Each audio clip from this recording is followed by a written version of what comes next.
Just one moment, Madam President, we're having problems with this. Everything connected?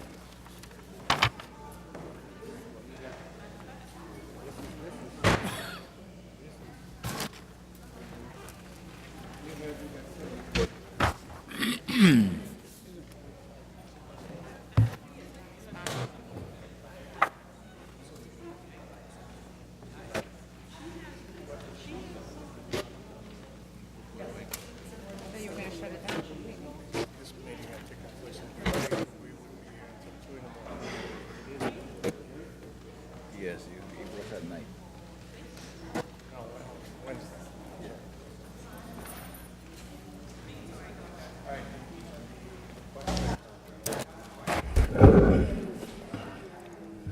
Can you hear me? Yes. You're the wrong person. Mr. Clerk, All right, you work on that. We'll have to use part of the audio from the video. All right, you restart the computer. Good afternoon, ladies and gentlemen. Welcome to the Newark Municipal Council's public meeting. Please rise for the singing of the national anthem and remain standing for the national anthem, for the Pledge of Allegiance.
I pledge allegiance to the flag of the United States of America and to the republic for which it stands, one nation, under God, indivisible, with liberty and justice for all. for all.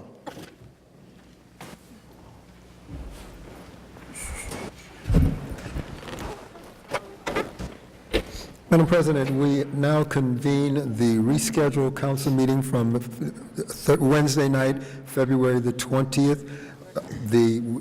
There was an advertisement published in the Star Ledger for this meeting. We have posted the notice for this meeting in our bulletin board. Council of the whole for a roll call. Roll call.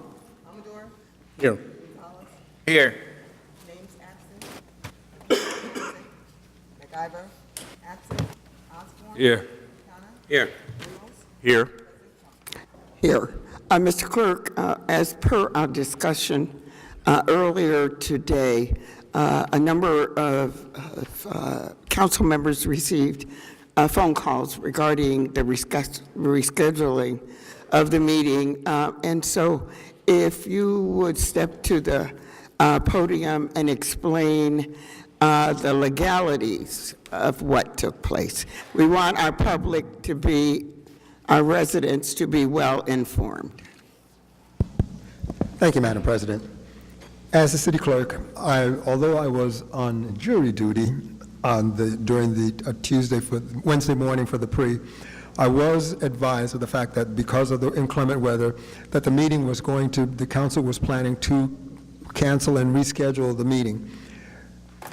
I advised my staff that the meeting should not be moved until the following day because we needed an opportunity to place some advertisement in the paper to notify the public of the change for the meeting. I also advised the staff that I wanted the meeting to take place in the afternoon as opposed to the evening because of the new parking situation that has been established. Given the fact that there was and is scheduled an event for Friday night this evening at the arena, it would mean that all of our people would be required to have to move their vehicles before the start of the council meeting.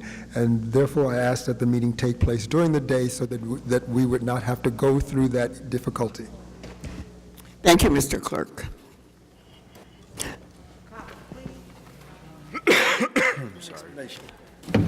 Madam President, welcome to the Newark, hearing of citizens. Only those individuals who have signed up by the closing deadline will be permitted to speak this afternoon. When your name is called, please step to the microphone, state your name and address for the record. You will be given 5 minutes to speak.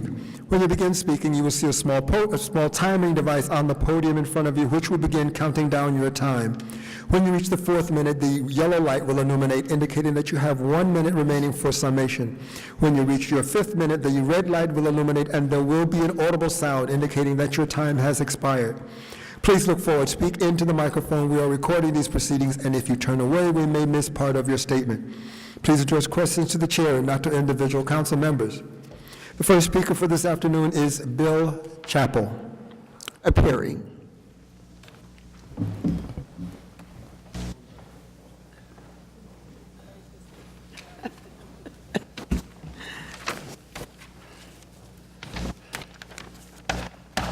Good afternoon, Madam President. Good afternoon. Honorable council members. The Broad Street Station District Redevelopment Plan, Sub-District D, has one purpose. Mr. Chappell. Purpose only. Mr. Chappell, could you please state your name and address for the record? Bill Chappell, C-H-A-P-P-E-L, 73 James Street. Thank you. The Broad Street Station District Redevelopment Plan, Sub-District D, has one purpose and one purpose only: to preserve the essential characteristics of a small part of the historic district in the nation's third oldest city. The plan allows 1 to 4 family infill houses, not apartment buildings. The Central Planning Board has ignored the Broad Street Station plan and approved an apartment building in the middle of our neighborhood with no off-street parking, ignoring a rejection by the Landmarks and Historic Preservation Commission, letters from Mayor Baraka, Council President Crump, and Joel Bloom, President of NJIT, and the Neighborhood Association. We request that you defend the intent of the Broad Street Plan and the neighborhood and override the Central Planning Board. Thank you. Thank you.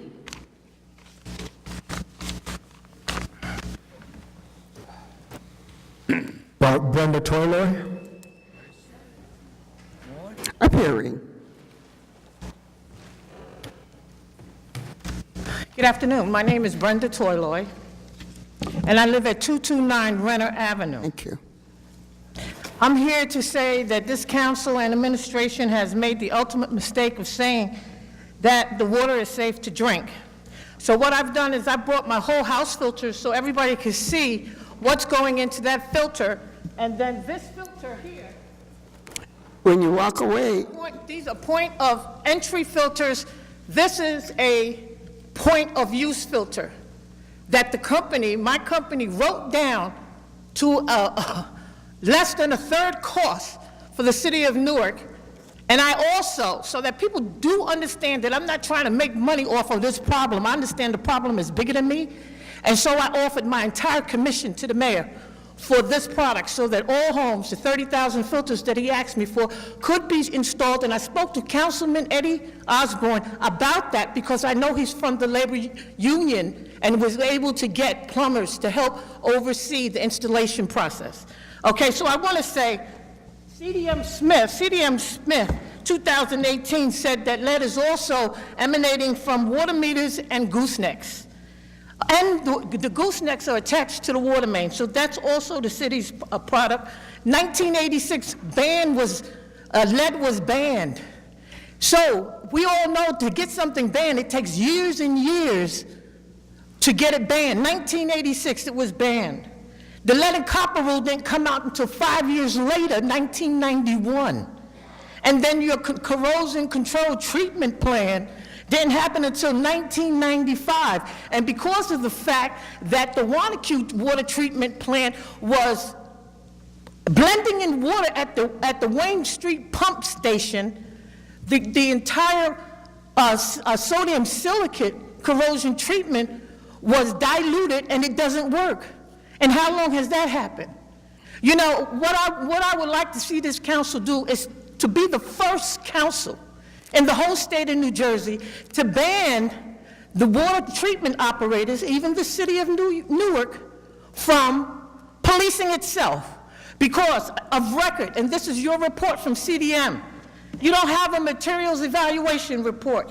The inventory lead service line report, missing. Proper sampling of the testing, wrong. It's all wrong, and it's not fair. It embarrasses me that the entire council represents the people. We cannot say that African Americans are not represented, the Portuguese are not represented, the Latinos are not represented, when you are all here representing and you forgot that water is the most important resource in the world, and the city owns it, and you don't have your eye on the prize.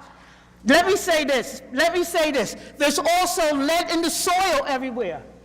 There's lead in the soil everywhere. There's lead in the homes everywhere. It's coming out in the homes so that the kids, when they're crawling on the floor, they breathe it into them. We have a huge problem, and lead is not the only thing in the water. It's not the only thing in the water. For 2017, we had chromium-6 in the water. Do you remember the film? Okay? Erin Brockovich, we had hormones in the water. Trihalomethanes and haloacidic acids are always in the water because of the overdousing of the water with chlorine and ammonia coming from the Wanacue system. The ammonia is there. Okay, so what are you going to do? If Newark wants to be the first, you have to behave like the first.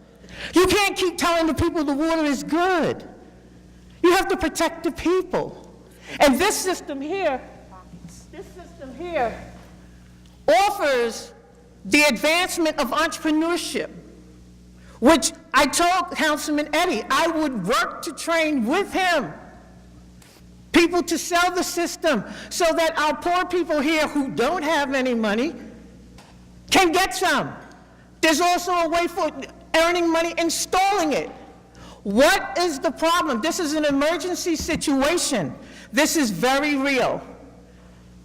You know, and your orthophosphate corrosion control system is not even in place yet. CDM Smith said it's going to take 5 to 6 months for that system to even be built properly. It's not even built yet. That was the draft in October 2018. Where's the final recommendation? This is a problem. And to hear Joseph McCollum from the West Ward tell people that are complaining that the water is pure, it's Thank you, Ms. Toiler. Your time has expired. Thank you. Next speaker, Mr. Clerk. I said the water was pure. Eddie Jennings?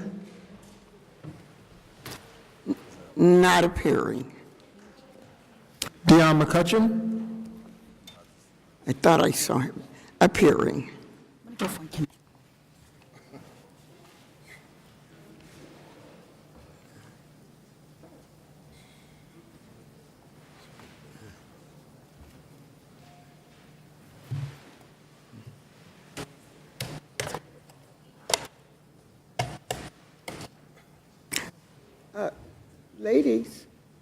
Ladies, we have someone at the mic. Who?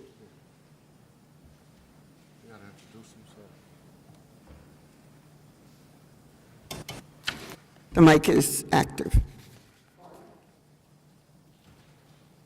Mr. McCutcheon, you have the floor. Good morning, good afternoon.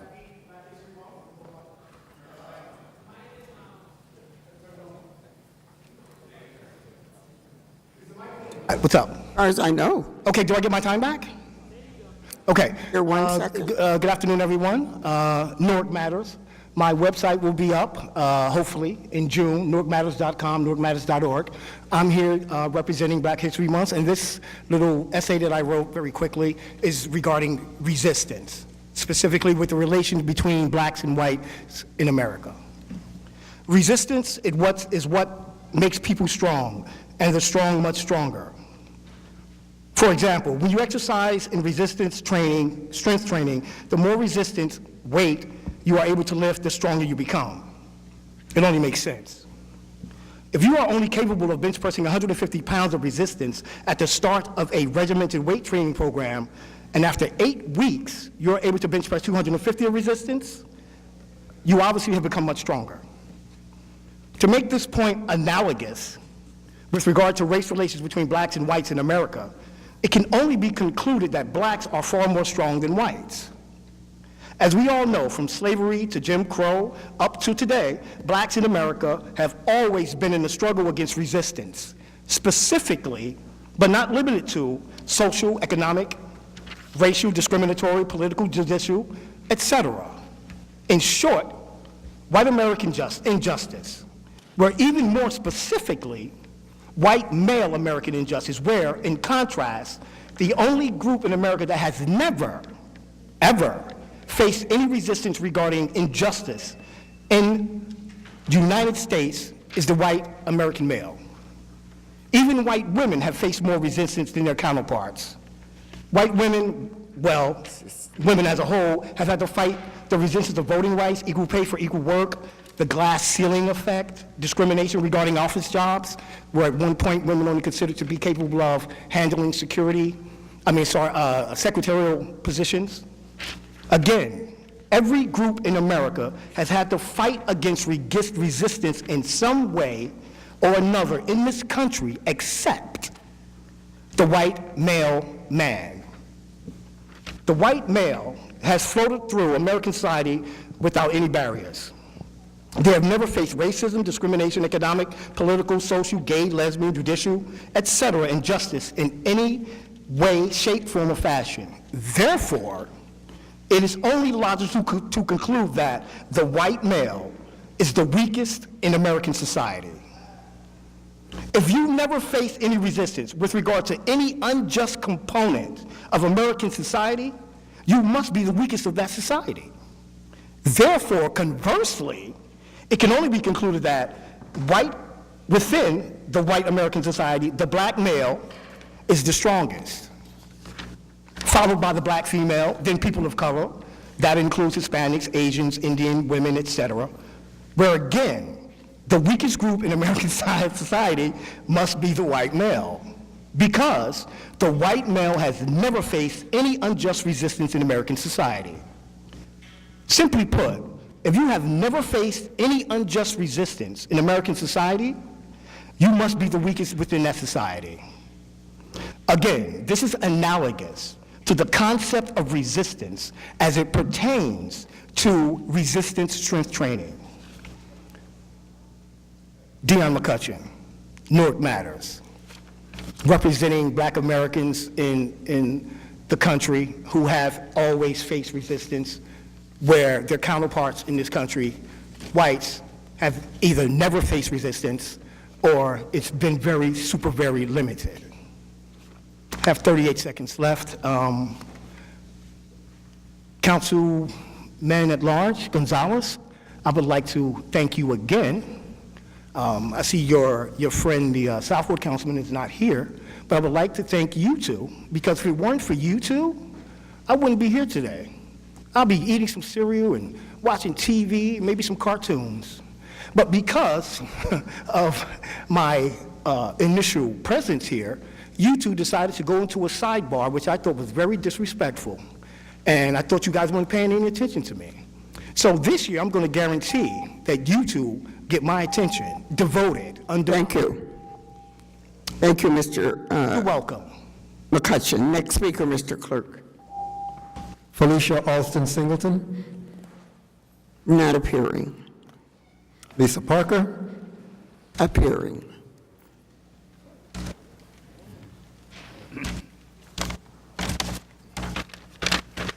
Before I start, Lisa Parker, resident in Newark, I'd like Madam Crump to take a motion for all those that signed up for the night meeting, that they be placed on the next night meeting, because people sign up to speak at night because they work during the day. Because we had an unforeseen situation, to no fault of those people that signed up, they should be allowed at the next night meeting to be placed on the list to speak first. Can I get a motion?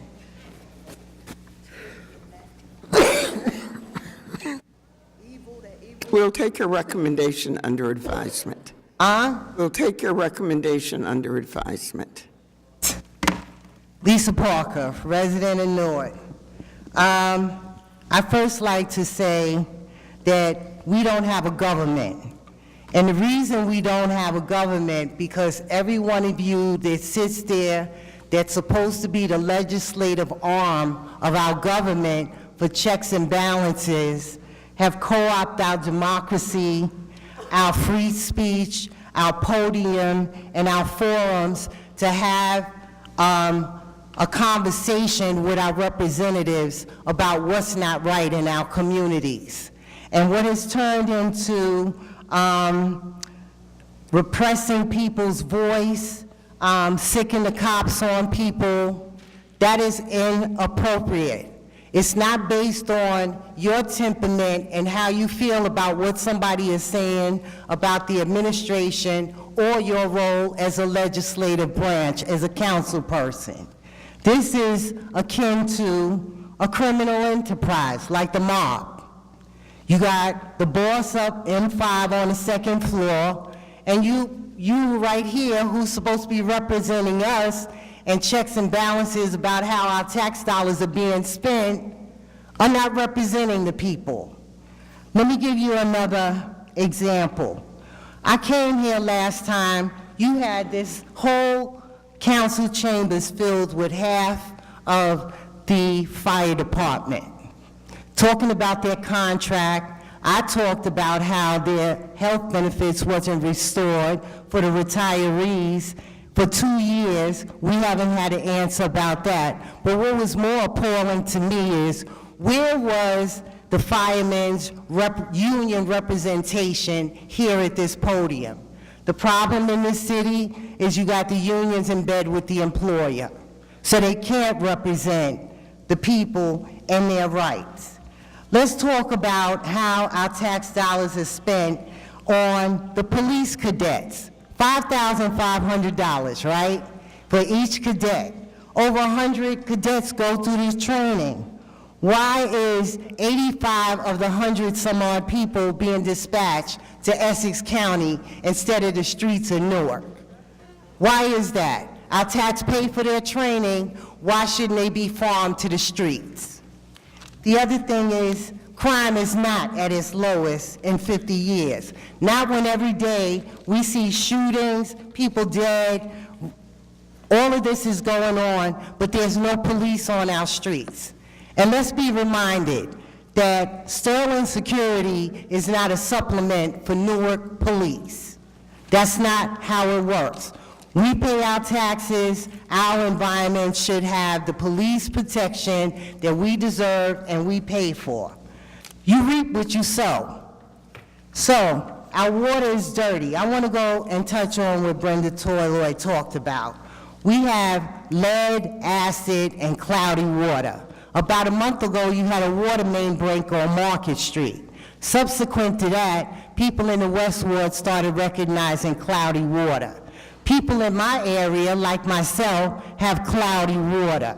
How do you justify and ignore for 18 months when the state told you, the Environmental Protection told you, you did nothing? Nothing to treat the water, nothing to raise awareness in the community. You lied for 18 months. Then you turn around here and send out a notification to some homeowners, but not to others, but you admit our water system recently violated a drinking water requirement. What does that mean? You haven't treated, you haven't managed it, you haven't replaced it. Where's the town hall meetings for you to engage the community to talk about the water? Lastly, I want to say this. I've been coming here for 18 years. My affiliation with any predecessor, my friendship with anybody, has nothing to do with the facts and what I come to this podium to talk about, which is what you're doing and not doing. And I'm the voice for the people in the community. Because despite what you believe, that everything is good because nobody's filling up the chambers, people in this city are sick and tired because they know what's going on here. All of the corruption, all of the lawsuits, everything that you're doing not to represent the people. And excuse me, when people come in the West Ward to hand out water filters, you had the audacity, they had the audacity to tell the homeowners, we're here so you don't complain. Yes, your time has expired, Ms. Parker. Next speaker, Mr. Clerk. When am I going to get a response? You said I'd be notified in 2 weeks. It's been almost. That is not what I said. What I said is, that is not what I said. I said we will take it under advisement, and that's it. Next speaker, Mr. Clerk. Mr. Clerk, we have a next speaker. Opal, all right? She's here. She coming.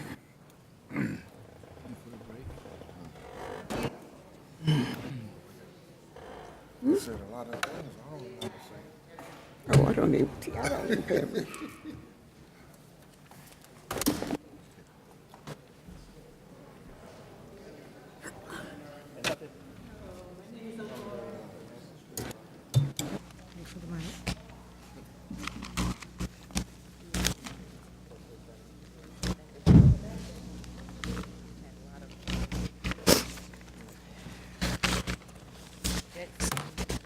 Good afternoon. My name is Opal Allwright. I reside at Vanderbilt Street in Newark, New Jersey. I am here concerned with the American Recovery and Reinvestment Act of 2009 in the disbursement of the funds which are available.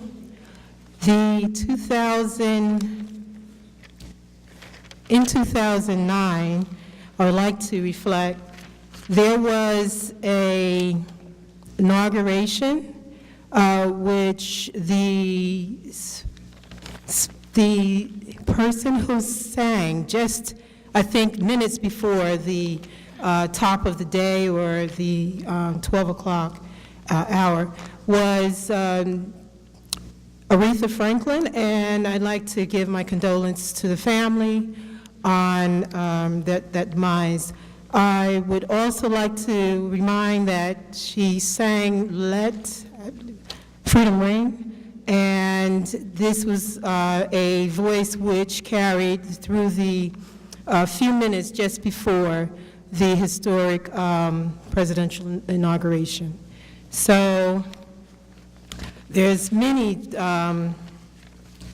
of songs that are very inspirational, but this one called The Voice, the attention, her voice called the attention to an historical moment.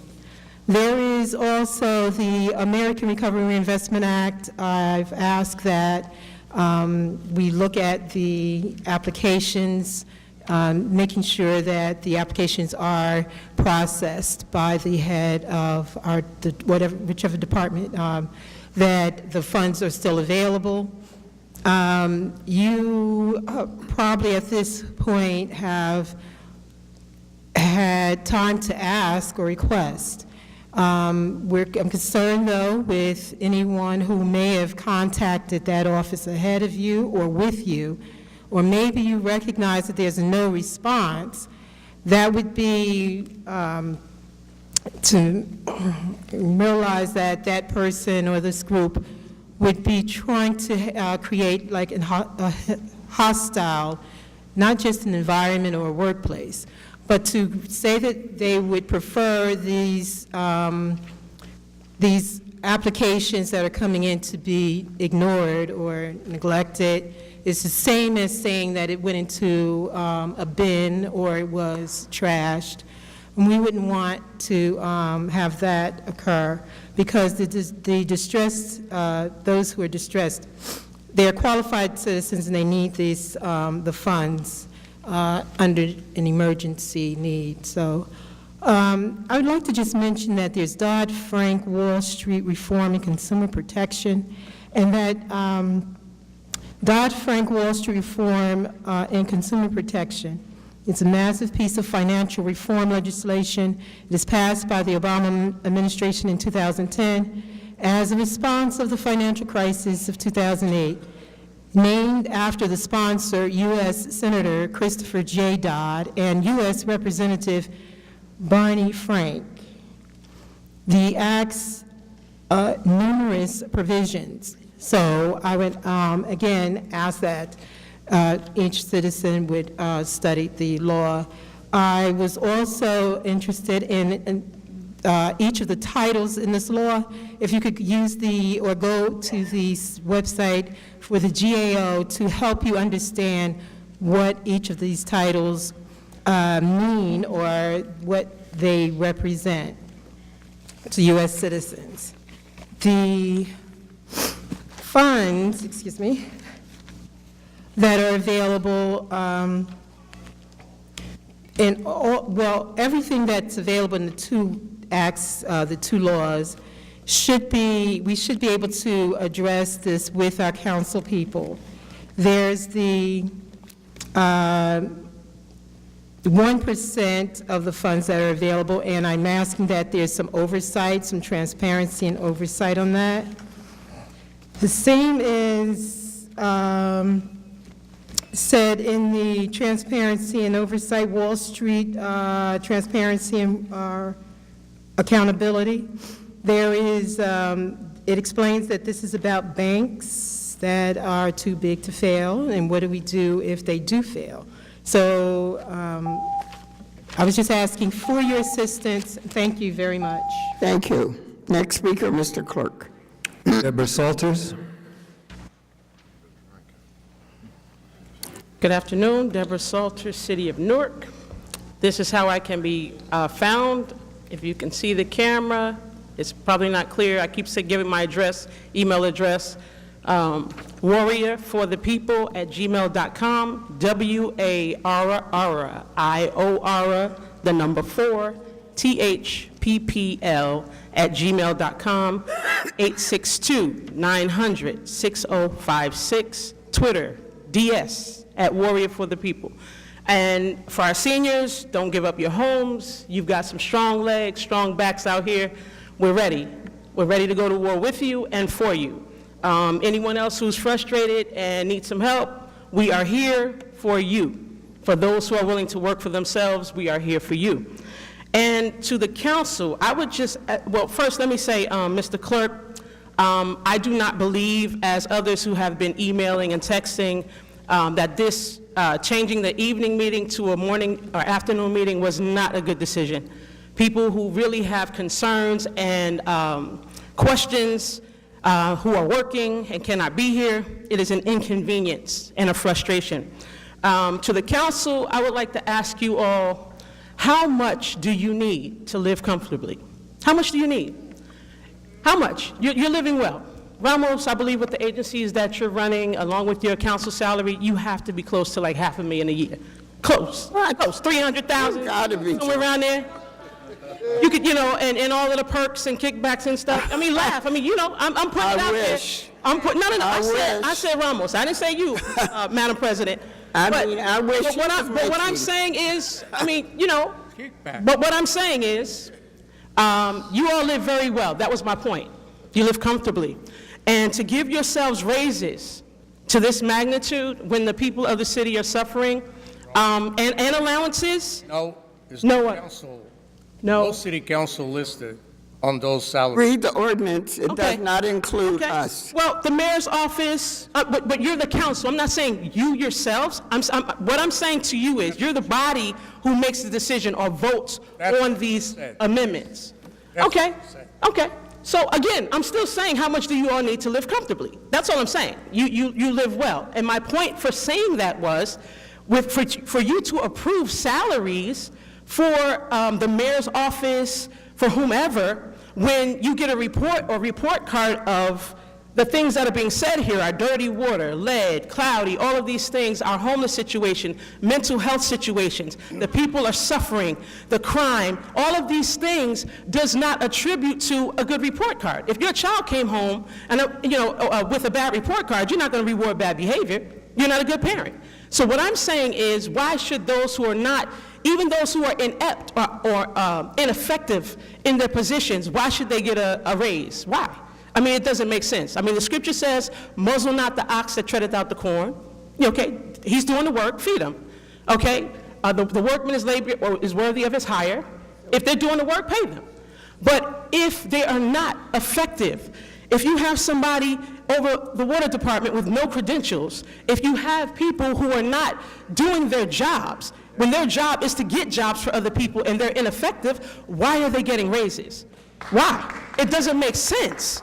Because again, you have a BA or a former BA who's a consultant who messed up the health care. It still hasn't been fixed. He's still being paid, creepy Jack Kelly, still being paid, as a consultant. Why? I don't understand. Again, bad decision practices. Oh, I know why. Quid pro quo. That's what goes on. But what I'm saying is, and I'm glad I could shake y'all up with my introduction. Also, Cory Booker, that was here running for president, he gave credit to Brick City for his presidential run. But I'm going to say to you, why give your vote to someone who is not giving their attention to you? And so I got a chance to speak to him after. I waited till everybody did their selfies, and I did my hug and grabbed him around the waist. And I looked at him and I told him, I said, we're dying out here. We're suffering. We need you. I said, we had to sue to get the people to tell the truth about the water. Where are you? And so what I'm saying is, don't just give your vote because he's Cory. What has he done for our city? How did he leave our city? What state are we in right now? What is he doing to help us get out of the mess that we're in? You understand? So all of this is working together, people. It's for us to wake up and to come up here and express ourselves, get up, because we make the difference. But, these salaries, no. Raises for what? Thank you, Ms. Salters. Next speaker. James Holloway? Oh, hold on, the Corporation Counsel wants to make a statement.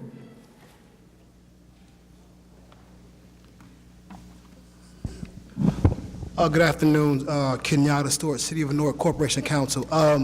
Normally I keep my comments to after all the speakers are done, because I recognize the public portion is very important to all of us. However, most of the time the comments are just made in general. So earlier there was a comment about corruption, right? And that wasn't directed towards a specific person. I think that the comments that were just made about the councilman himself, Councilman Ramos, and proposed kickbacks it's very, very dangerous for us to make those comments. And I can't just sit here and allow someone to make those comments, especially because the person has not come to myself or to any law enforcement agency with the specifics about alleged kickbacks. And I think that while we joke around a lot about things like that, but that's something I take very, very serious. And I think that, anyone who has that thought pattern to think that there is someone who's receiving kickbacks should report it to whomever it is, but should really appreciate the fact that they have to have information to support these allegations. They do not take them lightly. And I do not take them lightly. And as a matter of fact, what I'm going to do is I'm going to actually speak to the last speaker, talk to her outside, and give her some information so that if she thinks that someone is receiving kickbacks, that she can report that information to the appropriate authority. Thank Madam you. President? Councilman Ramos, sorry. I too would like to have a transcript of Ms. Salter's comments, and at the last meeting, she made a comment regarding that she had observed some supposed transaction at the last city auction, and I encouraged her then to report any kind of activity that she deems as unlawful to the county prosecutor's office. But I would like to have a copy of the transcript of her comments today. Thank you. Next speaker, Mr. Clerk. James Holloway. I did not see him. Not appearing. Manira El-Bomani. Get your hand out them developers' pockets. Woo.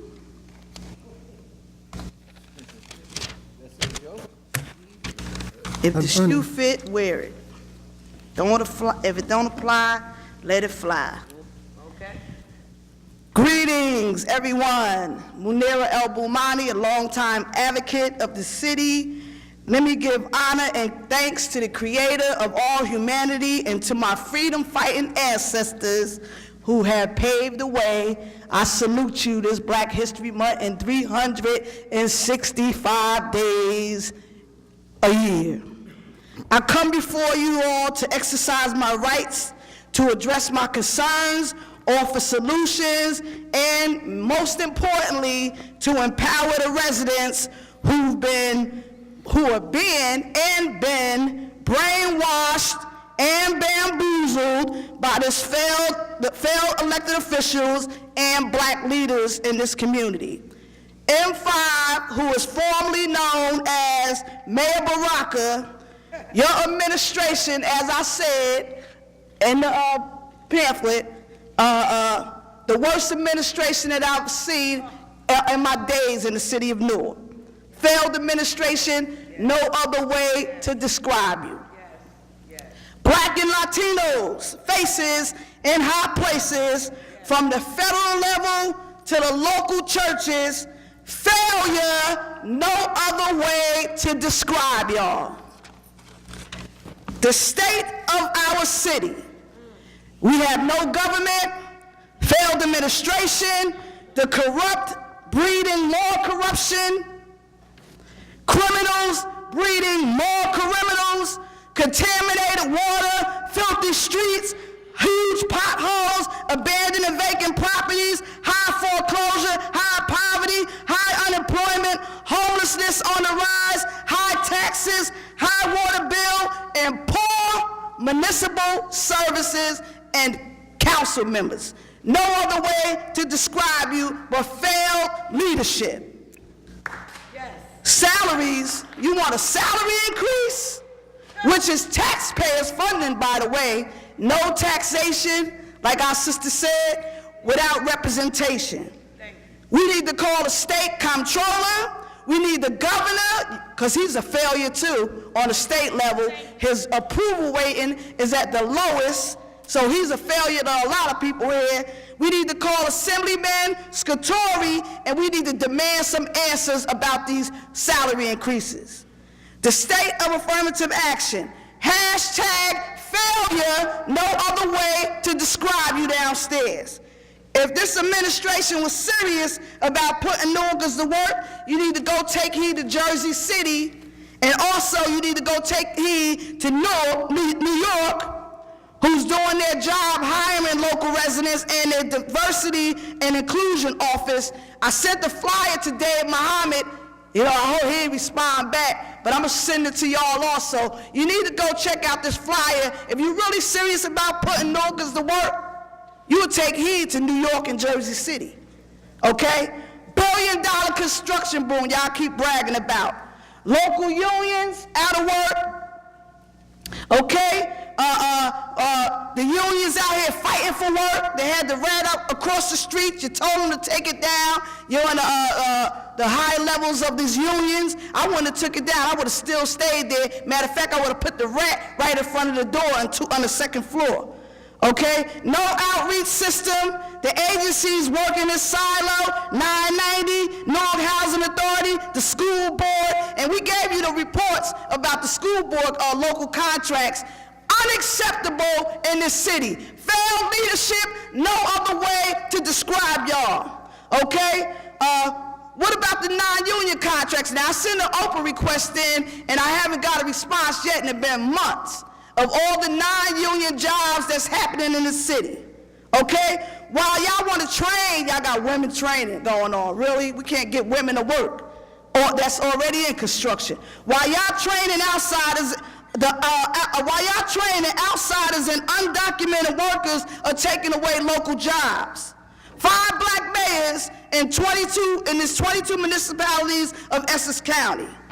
We got the highest number of unemployment, poverty, wealth disparities, inhumane conditions at the Essex County Jail. I'm so glad the Trump administration is on that. Okay, we could use Trump for something, okay? See, when you fighting the enemy, when we at war, and we at war for our lives in this city, we gonna fight with whoever gonna take y'all down. And what's happening at the Essex County Jail is criminal, and Joey D need to go out in jail along with y'all who's sitting in silence. Your time has expired, Ms. Bomani. Thank you. Mr. Clerk, next speaker. Jay Arena. Not appearing. Carl Schwartz. Not appearing. Sakima K. Thomas. Not appearing. Cassandra Dock. Not appearing. Donna Jackson. She's appearing. I thought I saw her.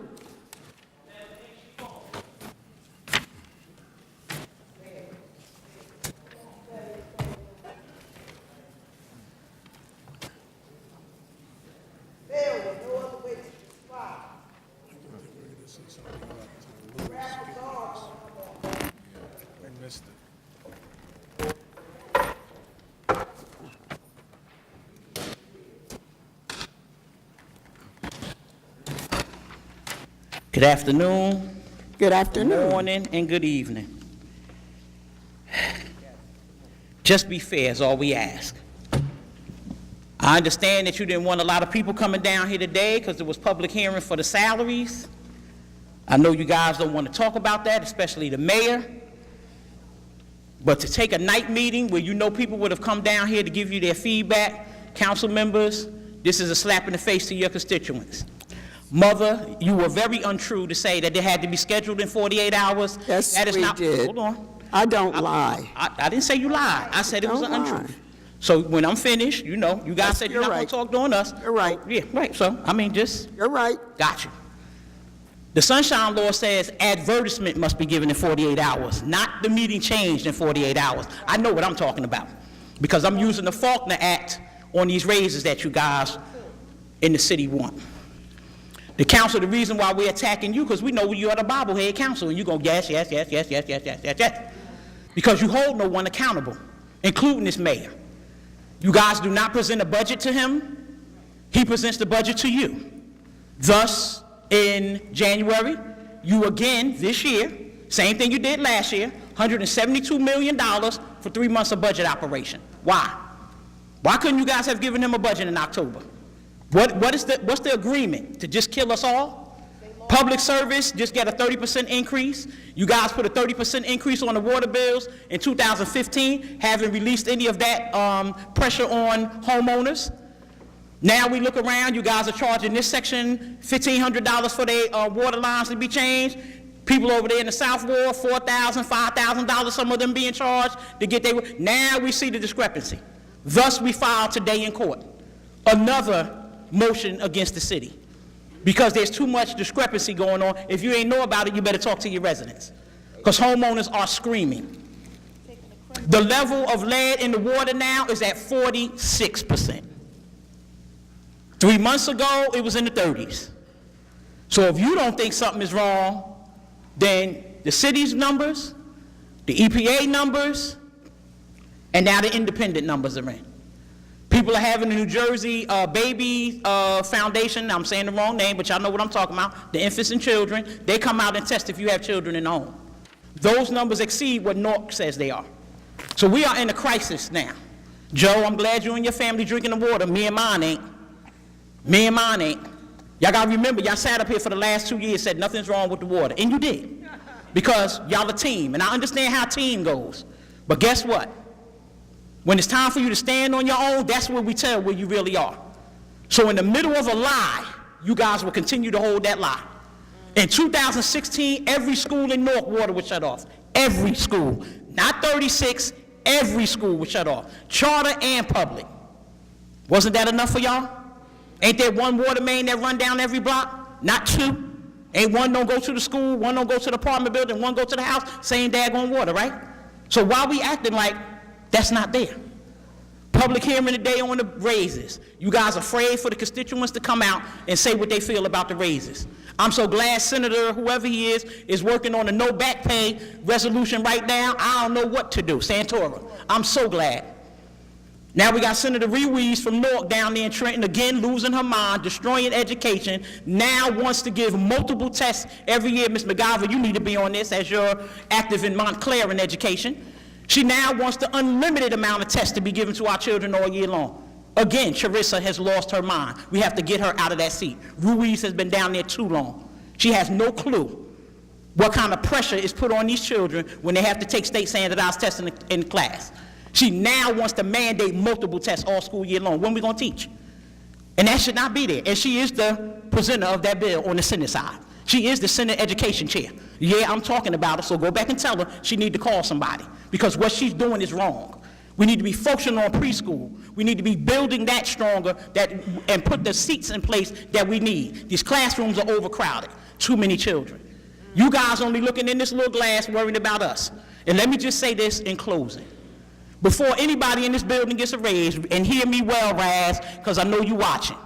You should have thought about the little people first, who have not had a salary increase, an appropriate one, in years. 2% ain't no salary increase. That's not even a cost of living raise. You got people that work for this city, been here over 20 years, that don't even make $40,000.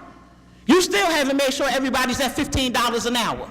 So before you guys do that, let me see y'all get out there on the back of the garbage truck and do the job the guys do. Let me see you go over to the water department and dig up some of this ground and use this jackhammer. Because guess what? For every one of you sitting up there, with the exception of you, mother, there is somebody your age out there working on the street, busting their behind to make sure this city works. So think about the little people first with yourself as self. Thank you. Next speaker, Mr. Clerk. Novi Branch? I can. And I will. Novi Branch? I'm who? Not appearing, Mr. Clerk. Ataboma? I didn't see him. Not appearing. 10-4 Evans? Not appearing. Madam President, that concludes the list of speakers for this afternoon. The next hearing of citizens will take place at the regular council meeting of March 6th here in the council chamber beginning at 12:30. To the regular agenda. Council of the whole to accept the reports of the boards and commissions. Yes. Yes. Yes. Yes. Yes. Yes. Yes. Ordinance on first reading. 6FA is an ordinance amending the City of Newark zoning ordinance title 61, Chapter 2 and 4 of the Municipal Code to permit short-term rental use, all legal dwellings, and establish minimum standards for short-term rental use. Council of the whole to defer action at this time. Roll call. Yes. Yes. Yes. Yes. Yes. Yes. Yes. Yes. B is an ordinance amending the revised general ordinance of the City of Newark by adding a new Chapter 14 entitled Short-Term Rentals to the Title 18 entitled Housing Code. Council of the Whole to defer action at this time. Roll call. Yes. Say yes. Gonzalez, Yes. James absent, McCallum, Yes. McIver, Yes. Osborne, Yes. Yes. Ramos, Yes. Yes. C is an ordinance amending ordinance 6 PSNF-H adopted on June 19, 2013, ordinance amending and supplementing the code of the City of Newark to authorize the creation of a special improvement district to be known as the Greater Newark Tourism Improvement District by adding transient accommodation short-term rentals to the list of properties subject to the license fee assessment and amend Schedule A to authorize the inclusion of transient accommodations as they become identified. Council of the Whole to defer action at this time. Roll call, please. Mazur, absent, Gonzalez, Yes. James absent, McCallum, Yes. Yes. Yes. Yes. Yes. Yes. B is an ordinance amending and supplementing the revised general ordinance of the City of Newark by amending Chapter 20 entitled Hotel Accommodations Tax of Title 10 entitled Finance and Taxation. Council of the Whole to defer action at this time. Yes. Yes. Yes. Yes. Yes. Yes. Absent. E is an ordinance to amend. E is an ordinance to amend and supplement Title 18, Chapter 8, Security, Article 1, Housing Guards. Council of the Whole to defer action at this time. Council McIver, you wish to move? Yes. Council McIver to defer action. Do I have a second? Second. Roll call.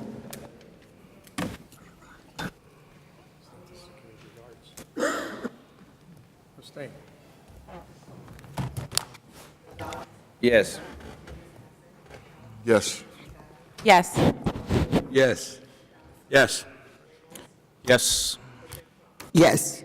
Madam President, Yes. Councilman Amador. change my vote to a yes to defer.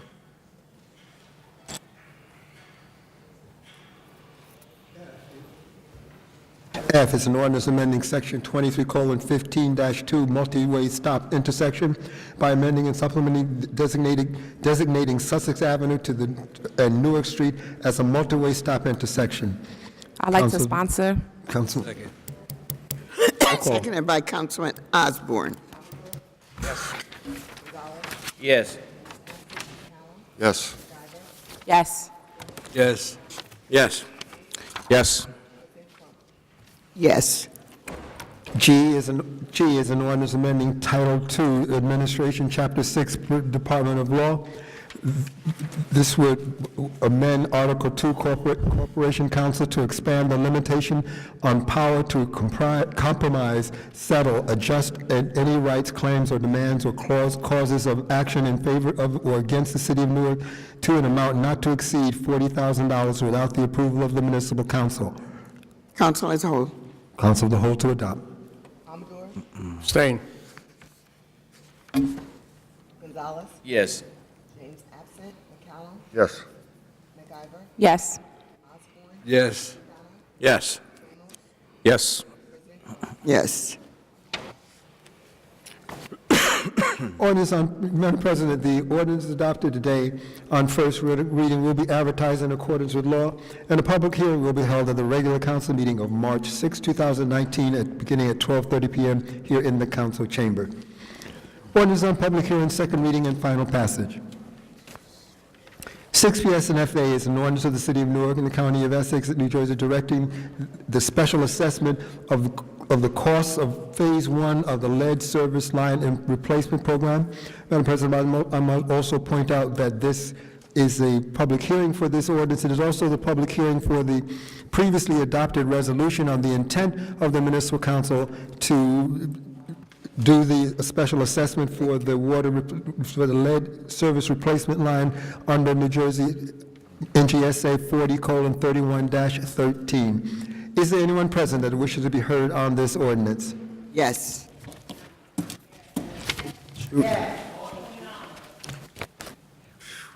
The microphone is yours.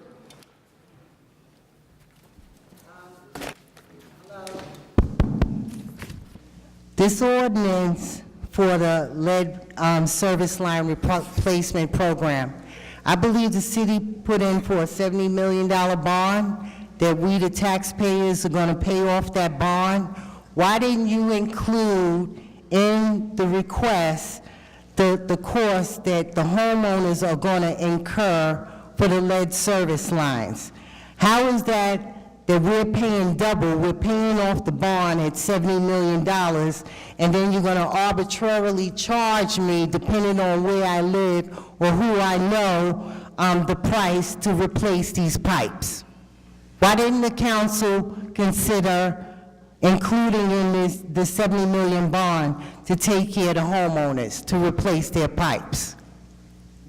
This is prohibitive what the council is doing. And once again, I will say, we don't have a government, because if we did, you wouldn't be turning the cost over to the homeowners and the people and not explaining to them how you came up with the figures arbitrarily, that in the South Ward, I'm gonna pay $4,000, somewhere else somebody's paying $10,000, and then you start off with sending literature saying a minimum of $1,000 per person.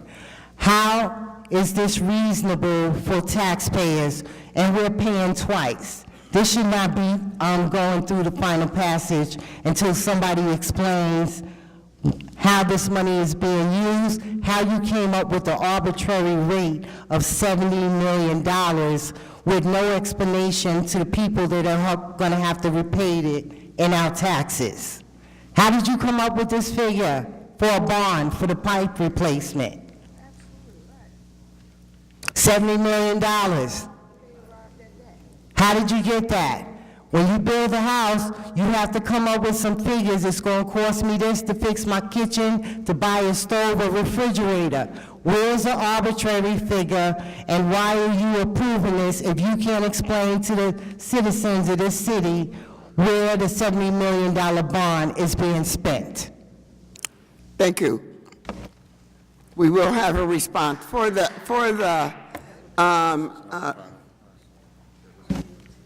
There will be a response. We're going to hear everyone because there may be different questions coming from everyone. So those of you who are interested in the truth, the real truth, nothing but the truth, I guarantee, I'm not talking to anyone in particular. We will have a response. Ms. Toyloy. Thank you, Council President. My question is in regards to the filter replacement program. As I understood, during this process, the first phase would include 1,500... Ms. Toyloy, excuse me, Ms. Toyloy, would you put your name on the record, please? My name is Brenda Toyloy. Sorry. Okay, so I understood that there are 1,500 homes that will be a part of the first phase, and that the filter replacement program for this period would last only a year, or to cover the orthophosphate corrosion control treatment. Now, as far as I understand, the filters have already been given out, and some replacement filters have been given out. Will it last? This is the reason why I bought the little tiny filter, the pure filter that was given, in comparison to the 20-inch by 4.5-inch filters that become used up very quickly and stop the flow of water. How is the city going to deal with the shut-off of the lines during the replacement and the flushing of the lines and all of the sediment rushing into people's homes and the little tiny filter? How long are those filters going to last, considering it's only 100 gallons per filter? 100 gallons, that's it. So I feel, As I already personally, I indicated, feel like... we're going to hear from everyone, and then we're going to have a response. Right, and Yes. so it seems to me that the people will be left at risk, high risk, and that's a real problem, because what is Newark going to do? Newark is the first city in the state of New Jersey that's confronted with this problem. And so in order for Newark to be a model city, you have to be prepared for the situations that will arise, because a lot of the lines will break. Once we started with the gas service lines, a lot of the main lines were broken, and people's water was shut off, and then when it came back on, there was a lot of influx of sediment and whatever else, the lead particles that are coming from the lead service lines, the goosenecks, and the water meters. So that's a real problem. What else is going to flow? The answer to utilize chlorine and ammonia, that's not the answer, because the chlorine and the ammonia causes the trihelmethanes and the haloacidic acids, and all of that causes cancers and miscarriages and birth defects and all of that. But most importantly, what is the percentage increase of cancer going to be? The diseases are in the water. That was the purpose of the initial building of the infrastructure, is to stop the cholera and the sedentary and all of those diseases. So please, Thank you. take the time and think about that, what you're going to do. Thank you. Next speaker. Munir El-Boumani, I want to piggyback off the comment Brenda Toyloy made. Now, here you have a local resident, a homeowner who have a service who proposed to the council person in regards to offering these services to the residents of the city to have proper water filtration systems in their homes.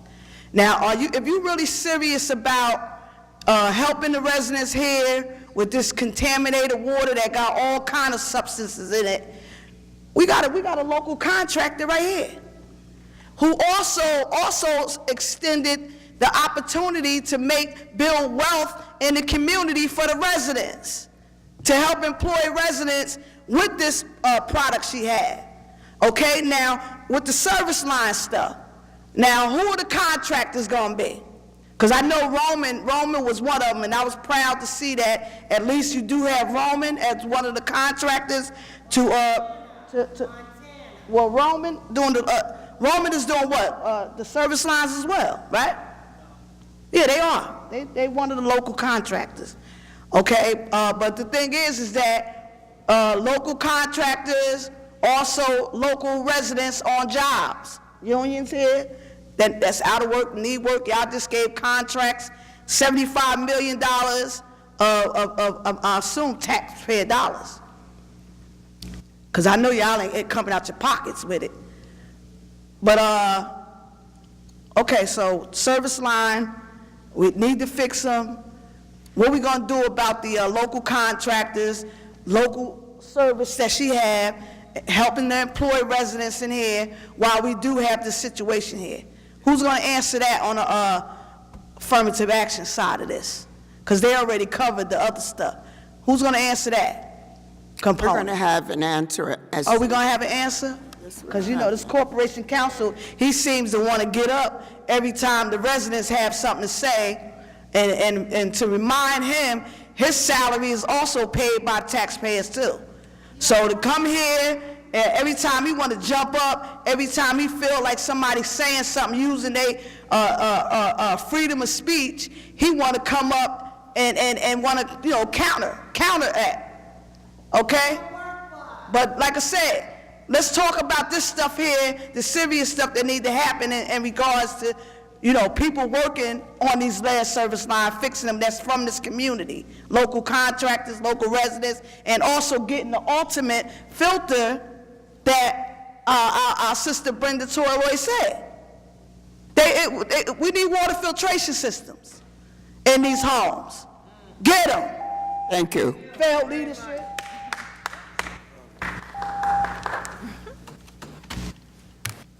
Hi, I'm Kristen Burks, North Ward. I'm sorry, could you speak just a little louder?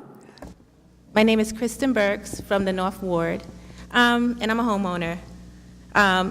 Okay, I received a letter back in, I don't know, February last year, talking if I was interested in the service line, and I signed up then, replacement. And then it did say, and I did read in also your resolution that it will say that it will cost no more than $1,000 per service line replacement. But I do understand that it's going to cost money to change them, the $75 million. But I see here it says conditioned on approval of assessing the cost, and that wasn't mentioned before. And I'm just concerned on how much the assessment would be on top of the property tax, and how, these are the questions I just need answered. How long, how much, when does it start? Does it start before your service line is repaired or after? Like, how does that work? And I know, because I'm also from New York, that the water mains do break whenever you touch them, and I understand our lines are very old. So if someone is changing the service line and it can't connect to the water main, is the water main also lead? You know, that's another question. And also, when they were changing a water line, I think, down the street from me, they had connected the homes to a hydrant for water. And I know the hydrants near me, when the fire department comes and they turn them on, it's all orange water that pours out there, and that's also a concern, because if they temporarily have to shut the water main down in order to change the line, you know, what are we going to do, you know, at that? I don't know how that works. But basically, I'm just more concerned about how large of assessment will be put on my property tax. Because I think my property tax is enough as it is, and I'm just concerned on how long. Because I know we pay property tax every quarter. So I think, you know, whenever you put out the additional literature, I would like, you know, some of those questions answered you can. And also, when is phase 1 going to start? Because they've been telling me every 3 months when I call, or I might come up here, that it's soon once we choose the contractors, you know, et cetera, but I haven't seen anything that said we're actually going to have a start date. Is it this year? Is it next year? Just would like to know that. Thank you. Thank you. Let me remind everyone, we are going to have answers. Are there any other speakers?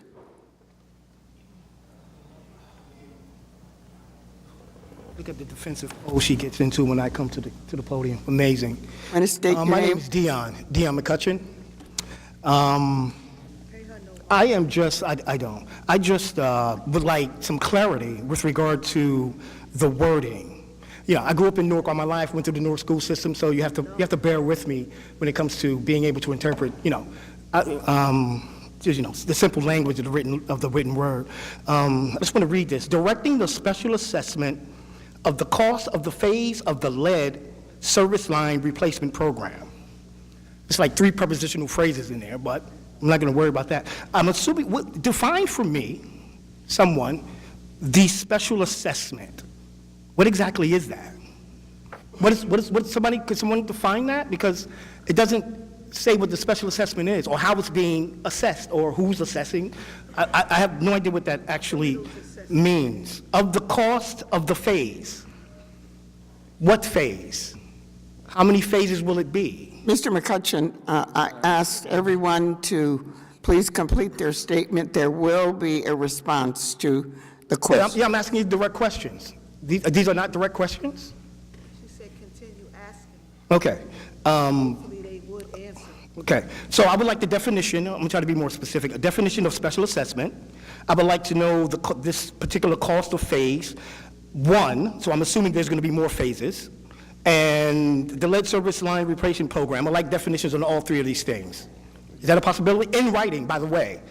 Wow, she's not even paying attention. Amazing. Amazing. I would like you said, everything's going to be answered, correct? I would like for mine to be in writing. Would you like my email address? Would you like my address? Because I would like for my questions to be answered in writing. Is that a possibility? That's a possibility. Okay. No, not a possibility. I would like for it to happen. You may do that. Let me change Please that. feel free. Let me change that. To send your questions. Let me change that. May I change that? Okay, I'm not saying a possibility, I would like to have my answers questioned in writing. Forget the possibility, I want it done. In writing. Is that a possibility? I'm not going to say possibility, I would like for it to be on. And I would like a time frame, by the way. Within a week, within a week, please. We will do the best we can. The best you can, so that could be next year. But actually, we're dealing with you, that is the typical thing, a year later. No, I would like something a little more current. Is that something, can I get a time frame within a month? Can you guys accomplish that within a month? As I said to you, Mr. McCutcheon. As humanly possible? Yes. North Ward Councilman, I'm pretty sure you're very capable. I've heard you speak. I'm somewhat familiar with you. Is there a way that I can have you can gather these gentlemen and women together and get something to me in writing? He's using his time asking questions when he could be putting his concerns on the record. He has now expired his time. Fine. And we have another speaker. We will have a response. In writing? In writing. I said that.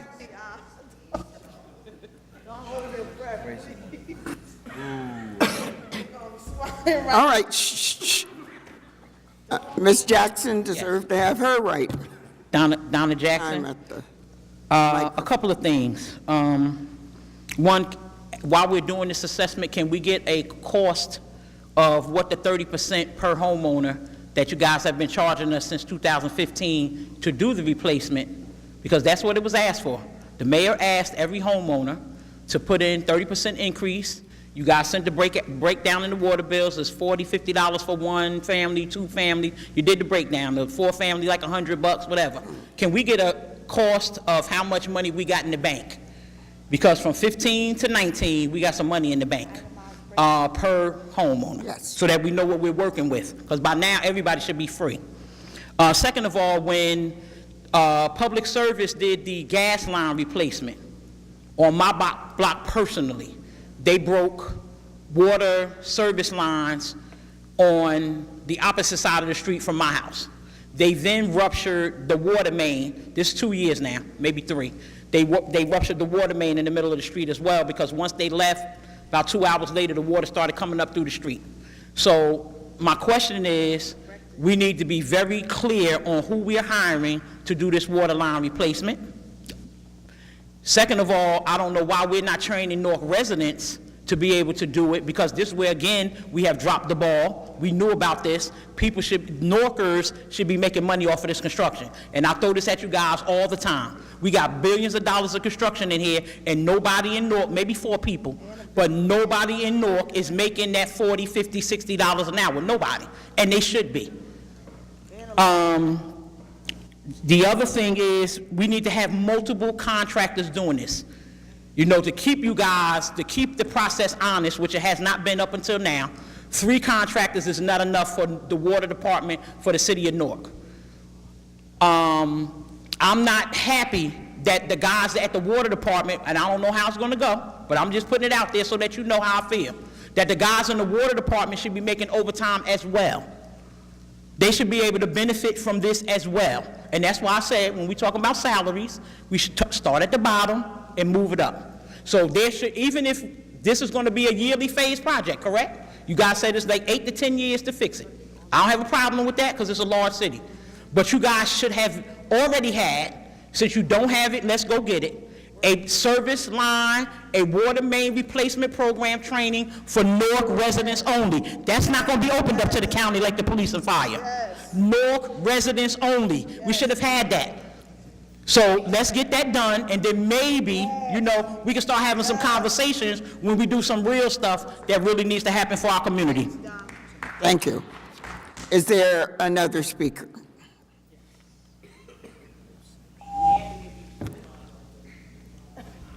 Deborah Salter, City of Newark. In October, didn't the director say that we would start in January as far as the lead line replacement? And now it's being said 3 to 6 months, but 3 to 6 months from when?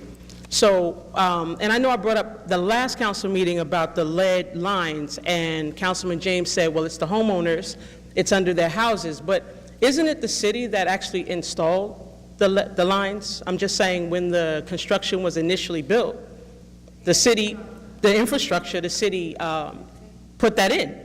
So what was that, 1836, whatever the year is.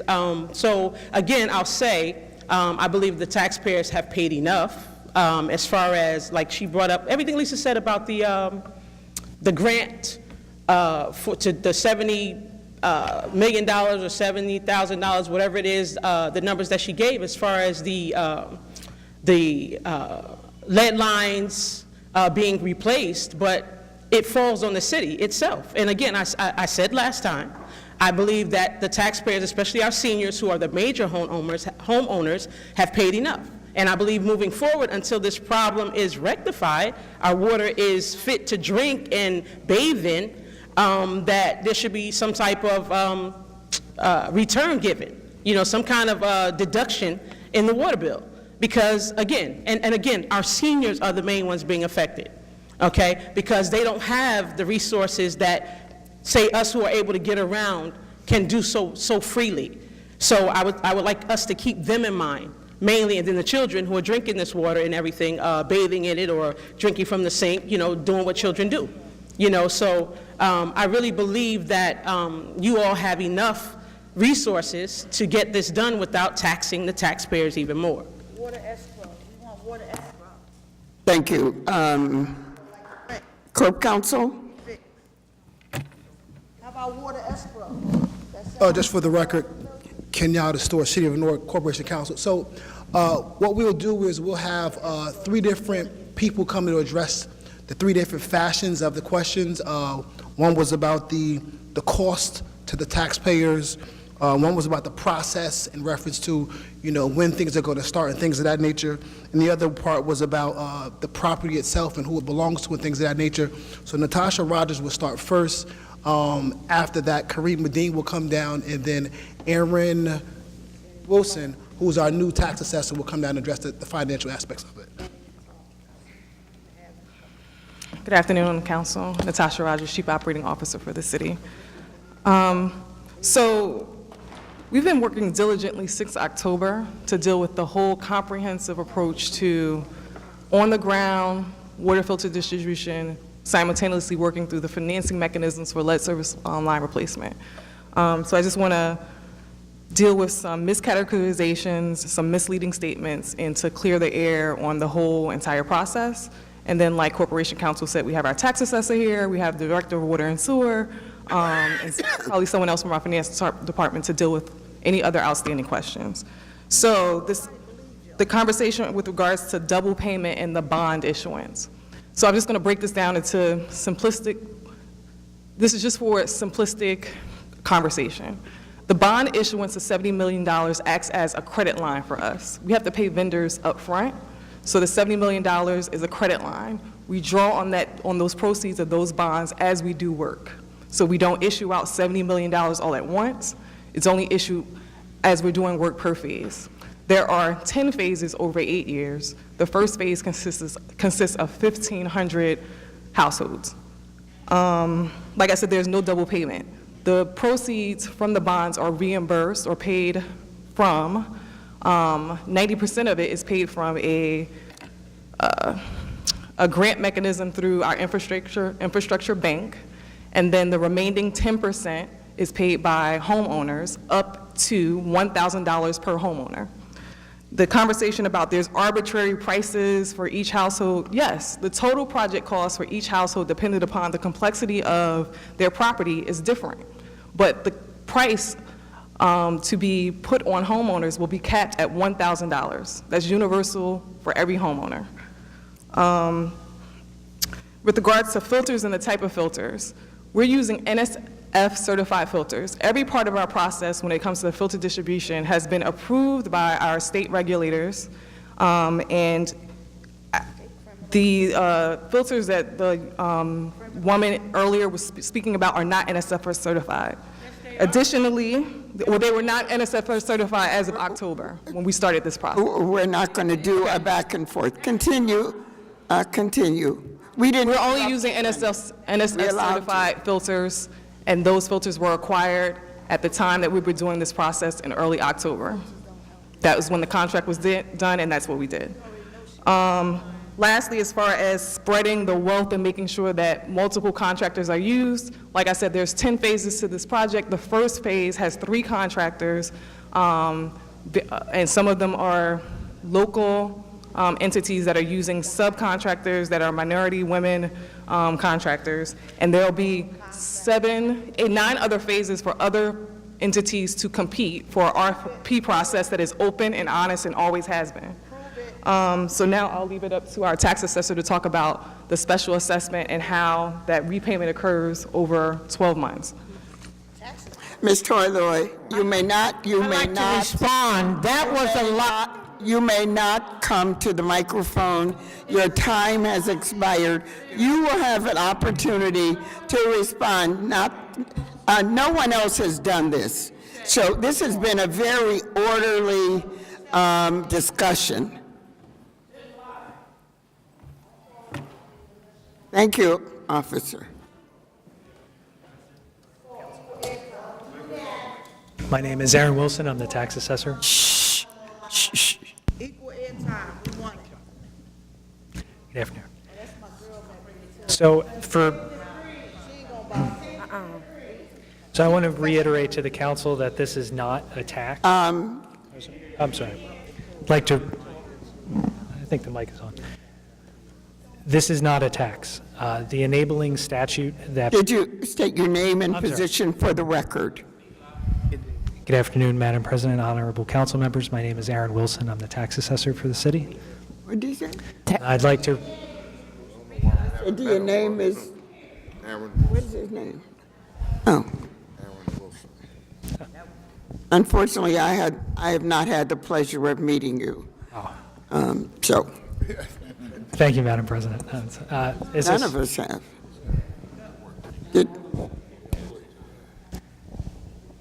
Is this easier? Yes, that's better. Thank you, John. Thanks, John. Good afternoon, Madam President, honorable council members. My name is Aaron Wilson. I'm the tax assessor. I just want to reiterate to everyone that this is not a tax. This is a charge. This does not result in an increased assessment for their property taxes.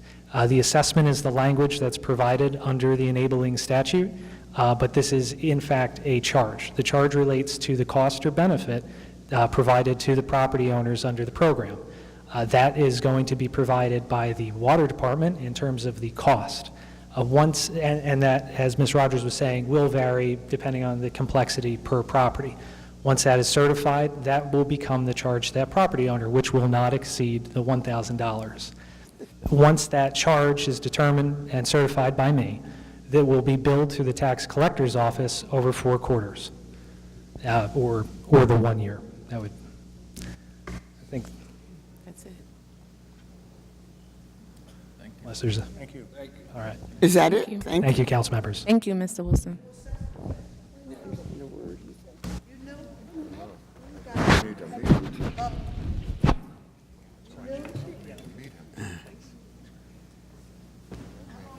Be careful, don't hurt yourself. Kareem Dean, Water and Sewer. The program, the actual construction is looking to start next month sometime. Phase 1 is 1,500 homes. Just the mailing that went out to. The max price, is it what we always said for the homeowner, is it not to exceed $1,000. We won't have the total cost until the Phase 1 is completed, because it can affect different people of the type of repair we do when we replace your line. So one person can be on the hook for $800, another person can be on the hook for $600. But it won't exceed the current price that we've been saying the last year, $1,000. You won't also get notified of your charge until after Phase 1 is completed. Phase 1 is supposed to last for 1 year. Could end earlier, but you won't get the charge until after Phase 1 is completed.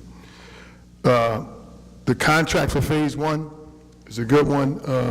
We have local plumbing company, Alfonso Mechanical, E.G. Roman, that won Phase 1 and 2 of the contracts. Pacific Construction, out of Bayonne. And they have local company with local workers that live in the city, company created in the city and still going in the city.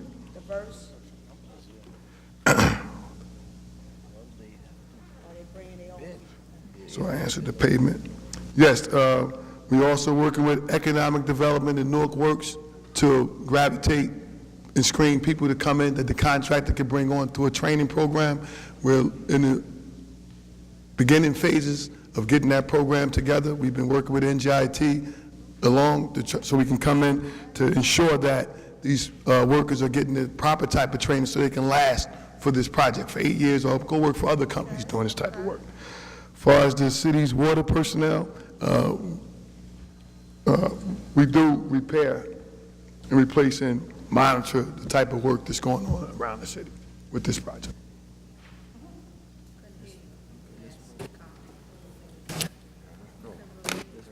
That was it. That's it. Is that it? Yes. I have one question that I must ask, Yes. because I'm confronted with it almost every day, particularly on Sunday.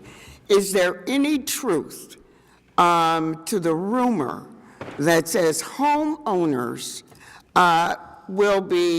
may be forced based on their particular assessment and evaluation of the problem in their homes, that they may have to pay? I heard somebody once say $7,000, but they usually ask me about $3,000, $4,000, $5,000. Is there any truth to that? Councilwoman, again, if you don't sign up for the program, you could be forced to pay whatever you need to pay to get it replaced on your own. Yes. If you sign up for the program, it will not exceed $1,000. Thank you very much. Not exceed $1,000. Could you say it one more time? It will not exceed $1,000. Thank you. If you signed up for the program. Thank you.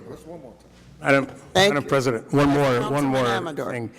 For the clarification, so everybody understands, the 3 companies that you mentioned, 2 are from Newark, 1 is from Hoboken, they go through the bid process. Yes, They're they not went to the standard bid processing that's required by the state and the city. Thank you. Those were the 2 lowest bidders. Lowest responsible bidders. I don't want to say lowest bidders. Lowest responsible bidders. One final question. Actually, it's Councilman McCallum's, and I agree. How are you marketing the program?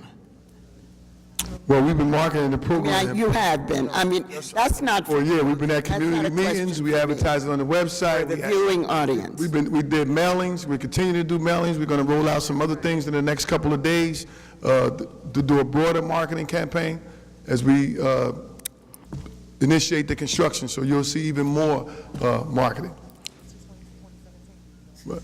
Right. So for the last 18 months since 2017, announcing that it was coming, rolled it out in late 2018, signing people up at all the. You can go online today and still sign up to know what phase you'll be in. Thank you. You have flyers? You can go in the water department on your water bill. It tells you if you come and pay your water bill. There's many ways where you can sign up. In your ward councilman's office, we dropped off flyers at times. When we come around and At give out the large. filters.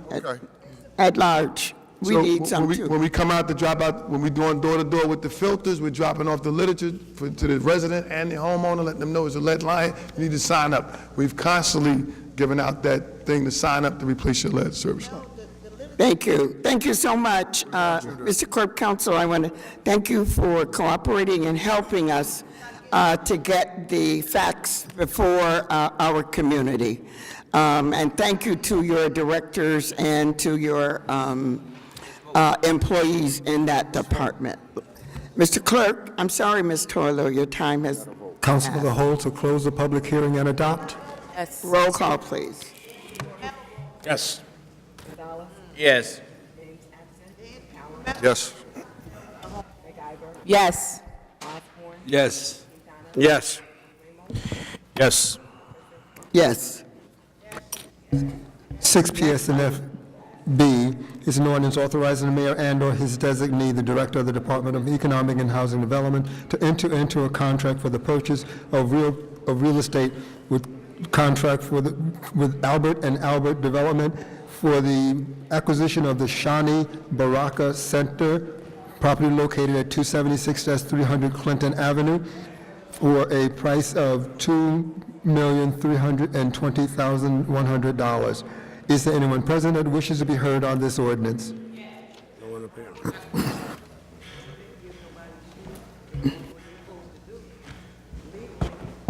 Help me understand how a federally qualified healthcare clinic. Excuse me. Your name, please. Ms. Parker, your name for the record. Lisa Parker, resident in Newark. Thank you. help me understand, the Shani Baraka Center was deemed, when Dr. Hamdi was here, as a federally qualified healthcare center. So help me understand why there's owing of $192,000. Are we supposed to be, isn't that center, that clinic, supposed to be receiving funds from the federal government as a healthcare clinic? I need the business administrator or Natasha explain the intricacies. 'Cause Okay. I'm not an Wait, attorney. she could answer me when I finish. And then I want to know, how is it that, I don't know, a couple of months ago, we were authorizing to give the same group, Alpert and Alpert, funding to rehab this place? How much money is going to go to Alpert and Alpert development? We need the business administrator to give us that information. Please help me understand that, because we shouldn't be paying for this unless you could give us in detail how much money the federal government paid for the operation of this clinic while you had a chiropractor over there practicing and you didn't have anybody that was of the nature for crisis for women. Help me understand it. Mr. BA, there, on the whichever one of you. But let the other talk, let everybody else talk, and then he explains. Is everyone finished? Oh, I'm sorry. I didn't realize Mr. McCutcheon had a concern. Yeah, Dion McCutcheon, Newark, New Jersey. Again, you guys have to bear with me. Like I said, I grew up in the Newark City all my life, and my educational background is strictly from the city of Newark. Thanks. You guys having a sidebar? While is this not? Come on, man, just speak. You're not listening? Again? Just speak, don't worry. Very disrespectful. In any event, I'm going to handle that. I'm going to make sure I get all of your attention throughout the remainder of the year. But anyway, with regard to this statement, let me get this right. $2,323,100.00, where the credit of 35% of the rent, $140,875, and then due and owing of $192,500, correct? So that's what they're saying, they're owing, and they want to buy these people out and take care of this property. My question is, from where are these funds to take care of that, what the mayor is saying that they're owing? From where is this money going to come? From his personal checking account, or is this going to come from the taxpayers of the city of Newark? Is that your question, I thought it Mr. was a question. McCutcheon? There are a number of people also in line asking questions. So what we're going to do is hear everyone. Someone will answer your question when the answers are given. The next speaker, please. I have a minute and 31. You know, you always, what is your issue with me? What's my relationship with? Your issue with me. With whom? With me. I don't even know you. I don't, but you seem to have an issue with someone that you don't know. Okay? Every time I get up here to speak, you want to cut me short, or you get into a very defensive body language thing. It's amazing. I didn't know that I had that effect on you. Bro, you were banned. Is it the way you that I were speak? banned before. Now here you go again, right? In any event, wait, I'll answer your question as well. What was your question? Oh, man. I'm ready. In any event, how is this going to, who's paying this? This $192,500 that they want to, am I interpreting this correctly? Is that coming from the taxpayers' money? Is that coming from the mayor's and his economic housing development guy, director of the department? Is that coming from his personal checking account to pay for that? Or how is that being paid, that $192,000? That's what he said the debt is, right? Am I misreading that?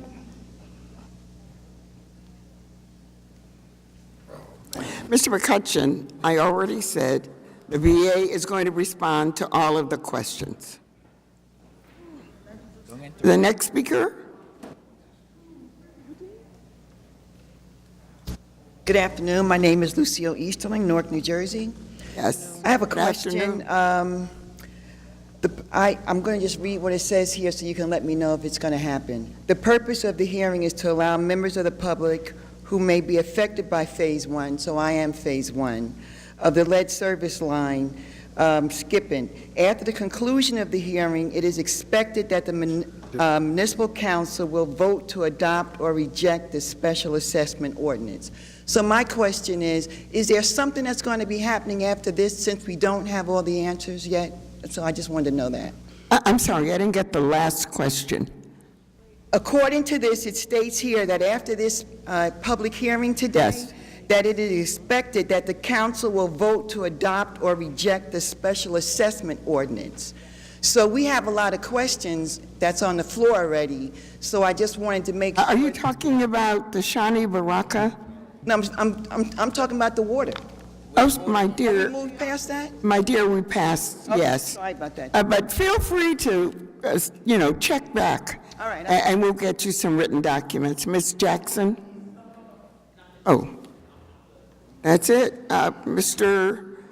B.A., do you want to respond to Ms. Parker's question? I think it's more appropriate that if Ms. Parker wants a thorough response, that she wait for a response in writing, and I'm happy to provide that.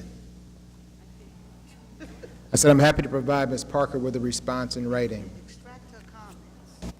Thank you. Mr. Clerk? Council of the whole to close the public hearing and adopt. Roll call. Yes. Yes. Yes. Yes. Yes. Yes. Yes. Yes. Sorry. Yes. Next item, Mr. Clerk. 6 PSNFC is an ordinance of the mayor authorizing the mayor to enter a lease agreement by which the city of Newark will lease from the parking authority of the city of Newark approximately 12,460 square feet of office space to be utilized by the finance department and approximately 11,840 square feet of office and/or storage space to be utilized by the municipal courts.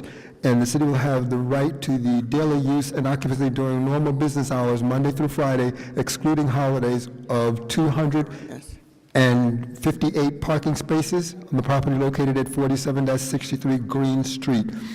Council of the whole to defer action at this time. The public hearing will remain open. Thank you. Roll call. Yes. Gonzalez, absent. James, absent. McCallum. Yes, to defer. McIver. Yes. Osborne. Yes, to defer. Quintana. Yes, to defer. Ramos. Yes. President Trump. Yes. D is an ordinance Item. amending Title 8 Business and Occupations of the revised general ordinance of the city of Newark by amend Chapter 12 Restaurants and Retail Sales and Services Establishments by adding Section 14 Shared Kitchen Licenses and Section 15 Shared Kitchen User License. Is there anyone present that wishes to be heard on this ordinance? No. This is about food. About the kitchens that you go to. It's about shared kitchens. Donald Jackson. So, I like to get a little, info on it. But, so here's my concern. ShopRite Kitchen. Sometimes, the cooking kitchen at ShopRite. They have a cooking kitchen there. They do. They serve food. They serve hot food at ShopRite, Newark on Springfield Avenue. So, hypothetically, let's say the Chicken Spoils, shared kitchen with Gonzalez Restaurant on Bloomfield Avenue. You're there, sir. I'm just on, okay. And Crump Eatery on Bergen Street. I'm just using because you guys. I know. So if there's an issue at that, is this what this is? So like the kitchen at ShopRite can now partner with you two guys for food? Okay, so I really don't even. People can go to, let's say, to ShopRite. I can go to ShopRite and cook on that kitchen. Rent a kitchen. Oh. Rent that kitchen to prepare the food for my restaurant on Bloomfield Avenue. Okay, so with that being said, I just have two concerns. How many health and safety inspectors do we have? Because here's my concern. There have been several issues at several eatery establishments across the city. I'm not going to point anything at one person. If it's not creamed properly, et cetera, that leaves, chicken, if it's not cooked well, the bacteria. We've had several outbreaks with food being bad. So my question becomes, if we're going to do that, and I'm going to let Crump Kitchen and Gonzalez Eatery come to ShopRite, who's going to be doing the regular inspections of those kitchens to make sure that when Mr. Gonzalez goes and Ms. Crump goes, that those are in line? And then secondly, how often, and then add that to the health and safety ordinance that we have. Let's see how many inspectors, and then how often we need to change that, particularly if 3 and 4 people will be using like one kitchen, because then that means there's a lot more use. Gonzalez Eatery may stay open to 6 p.m., Mother's Yard may stay open till 11. I'm just saying, so are they cooking for the day? All those kind of things, for me, I just think need to be worked out in terms of food sitting, the refrigeration, and I know that's not what this is, but when you talk about transporting food from one place to another place, if you make 5 pans of lasagna and Mother makes 5 pans of curry chicken, you're not going to serve all of that within 1 hour. So I'm just really concerned about the cleanliness and how many health and safety inspectors we have, and how often will we now have them go out to the shared kitchens in particular, not to make it impossible for people to share business, but the public health is a concern. Good questions. Okay, thank you. Yes. Excellent. Mr. Do you Clerk? have anyone that would be able to? Yes. No other speakers? Good afternoon, Mr. President. Che Coulter, Southwater, Newark. I just wanted to say to this ordinance, I think it's a good thing. It's actually could give people a hand up versus a handout. So for the startup businesses that might be in the city, whether they're female-owned, African-American owned, or they come from an economic disadvantaged background, this gives companies the capacity to partner with larger firms to grow their customer base. That's all I wanted to say. Thank you so much. Deborah Salters. We actually had one called Pilot Works that was here. And the problem with them was they were charging too much money, but it was an excellent business idea for small businesses. They didn't have kitchens to cook in, so they would go there and cook and operate out of the place. So that is a great business model. The problem was, like I said, they were charging too much. Like if somebody can't afford to have their own space, they did provide. The kitchen was beautiful. It was clean, and I don't know who they had inspecting it, but it was always on point, plenty of room to cook in and everything. So it's a great business model as long as you have someone, like she said, inspecting it on a regular basis. It was actually, for those of us who remember, it was a phenomenal idea, and it appeared to be working. I see that we're graced with the presence of the new president and CEO of the Alliance, formerly of NCEDC, with us. But it was a fabulous program. And in fact, I think thank you, Ms. Salters. I'm going to do some investigation on what happened because the program seemed to be flourishing, and then all of a sudden it imploded on itself. So I'd be curious.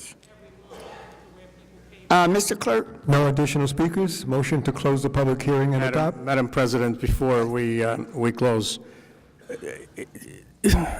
I'm looking at this ordinance, and I don't have any problem in supporting this ordinance. I totally support this ordinance, but how can we create an ordinance like this and we're not able to create an ordinance that regulates the quality of the food that is given to the homeless?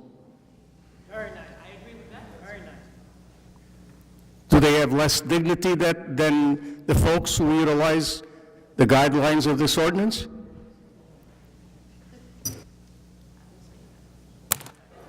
Think about it. Mr. Clerk, roll call. Motion to close the public hearing and adopt the council of the whole. Roll call. Yes. Yes. Yes. Yes. Yes.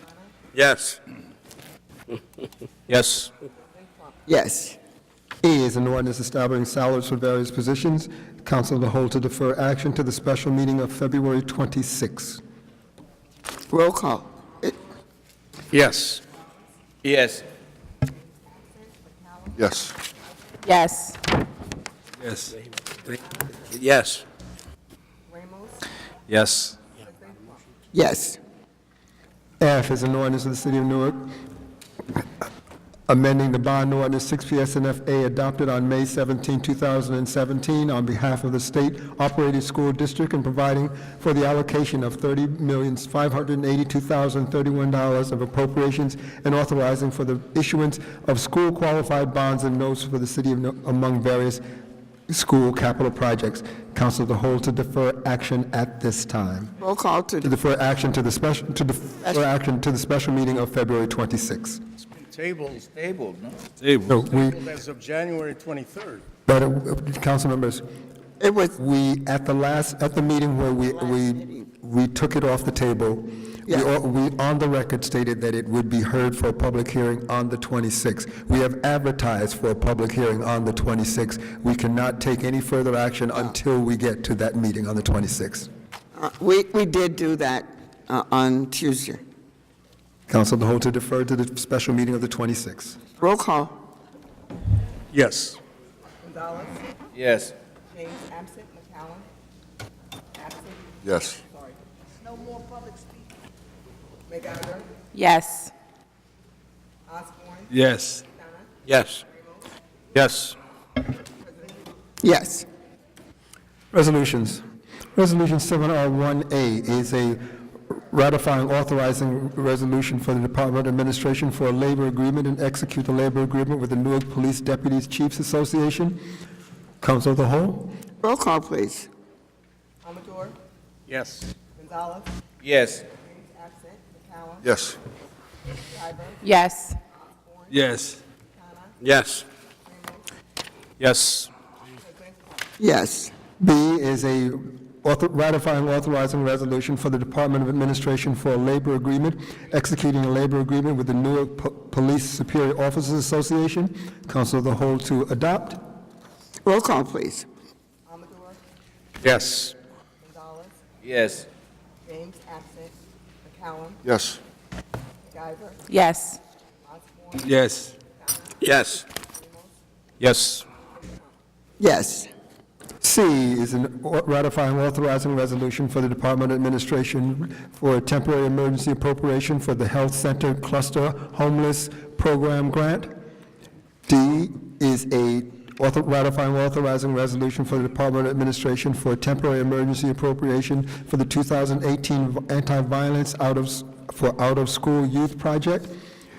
E is a ratifying authorizing resolution for the Department of Administration for a temporary emergency appropriation to provide funds for the pensions until the adoption of the 2019 operating budget for the City of Newark. Through 7R1E, Council of the whole to adopt. Roll call, please. Yes. Gonzalez? Yes. James absent. McCallum? Yes. McIver? Yes. Osborne? Yes. Yes. Ramos?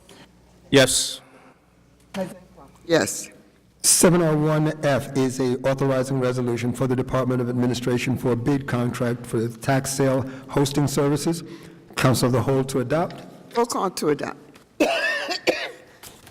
Mr. Clerk, let's make sure that the viewing audience knows that we're paying our bills for 2018. Amador? Yes. Gonzalez? Yes. James absent. McCallum? Yes. McIver? Yes. Yes. Yes. Ramos? Yes. Yes. President, if I may. Yes, Councilman Gonzalez. On F, I can see here that we are saving some money because we went to another supplier of the services of auctioning of the tax sales. You remember that we had some conversations in the past that there was only one provider of this service in New Jersey, and the state opened up for bid processing, and here we're saving a ton of money because of that. So it paid off. It paid off that we were complaining. It did. Next item, Mr. Clerk. 701G is a authorizing resolution for the Department of Administration for a bid contract to provide tandem dump trucks and front end bucket loaders to the city. We need to amend this resolution to correct the dollar figure from $3 million to $300,000. I looked at it, and I have it outlined. I said, what? Council of the whole to motion to amend? Motion to amend. Many zeros. Yes. It's not 3 million, Donna. Yes. Yes. It's only 3. Yes. Yes. Yes. Yes. Yes. And Council of the whole to adopt as amended. Roll call to adopt as amended. Council President, did we get our answer? Did we get the question? We had a question about this resolution. I know Councilman Gonzalez had a question. Did you get an answer? We were asking whether we were buying the trucks, Okay. and then somebody mentioned that we were getting the trucks and drivers, so we assumed that we were not buying the drivers, so. Just checking. Thank you for being present, Director. It's the purchasing guys. 7R, we adopted it. Did we? Roll call to adopt as Yes. amended. Amador, Yes. Gonzalez, Yes. James absent, McCollum, Yes. Yes. Yes. Yes. Yes. Yes. 7R2A is a authorizing resolution for the Department of Economic and Housing Development for an application for grant funds, to support the development of vacant Green Acres land into the Frederick Douglass Park. We must also amend this resolution to indicate that the $250,000 city contribution will be reimbursed by the developer of this project. Council of the whole to action, motion to amend. Roll call to amend. Yes. Gonzalez, Yes. James absent, McCollum, Yes. Yes. Yes. Yes. Ramos, Yes. President Trump. Yes. Councilman MacGyver, do you wish to sponsor the amended resolution? Yes, I'll sponsor. Do I have a second? I'll second. Seconded by Councilman Osborne. Roll call to adopt as amended. MacGyver, Osborne. Amador, Yes. Gonzalez, Yes. James absent, McCollum, Yes. MacGyver, Yes. Osborne, Yes. Yes. Yes. Yes. 7R2B is a authorizing resolution for the Department of Economic and Housing Development for the assignment of a contract agreement consenting to the transfer of property and an assignment of a financial agreement from R&J Court Street Urban Renewal LLC to Court Tower Urban Renewal LLC for the affordable housing project located at 961-985 Broad Street. And I should also point out that you have a letter of protest from a Mr. Jeff Fields in your folders. Council Yes. of the whole to adopt? Hold on, I'm sorry, Mr. Clerk. You said we have a letter of, Mr. Fields has given to the council his protest regarding this resolution. Every time there's tax abatement, he sends the same letter. Oh, okay. Jeff, yeah. All right. He does it in East Orange, too, and Orange. I was wondering about that. oh, that's the one. Jeff Fell, yeah. Oh, yeah, okay. Harvard grad. He does. He doesn't live in Newark. He does it every town. Yeah, okay. Gotcha. Mr. Clerk, let's proceed with Council of the whole to adopt. Yeah, he lives roll in call. Orange. Madam President, before we vote, are these entities different entities? It's not a corporation of the same owners, No. New. new entities? Yes. Roll call? Yes, sir. Yes. Gonzalez, Yes. James absent, McCollum, Yes. MacGyver, Yes. Osborne, Yes. Yes. Yes. President Trump. Yes.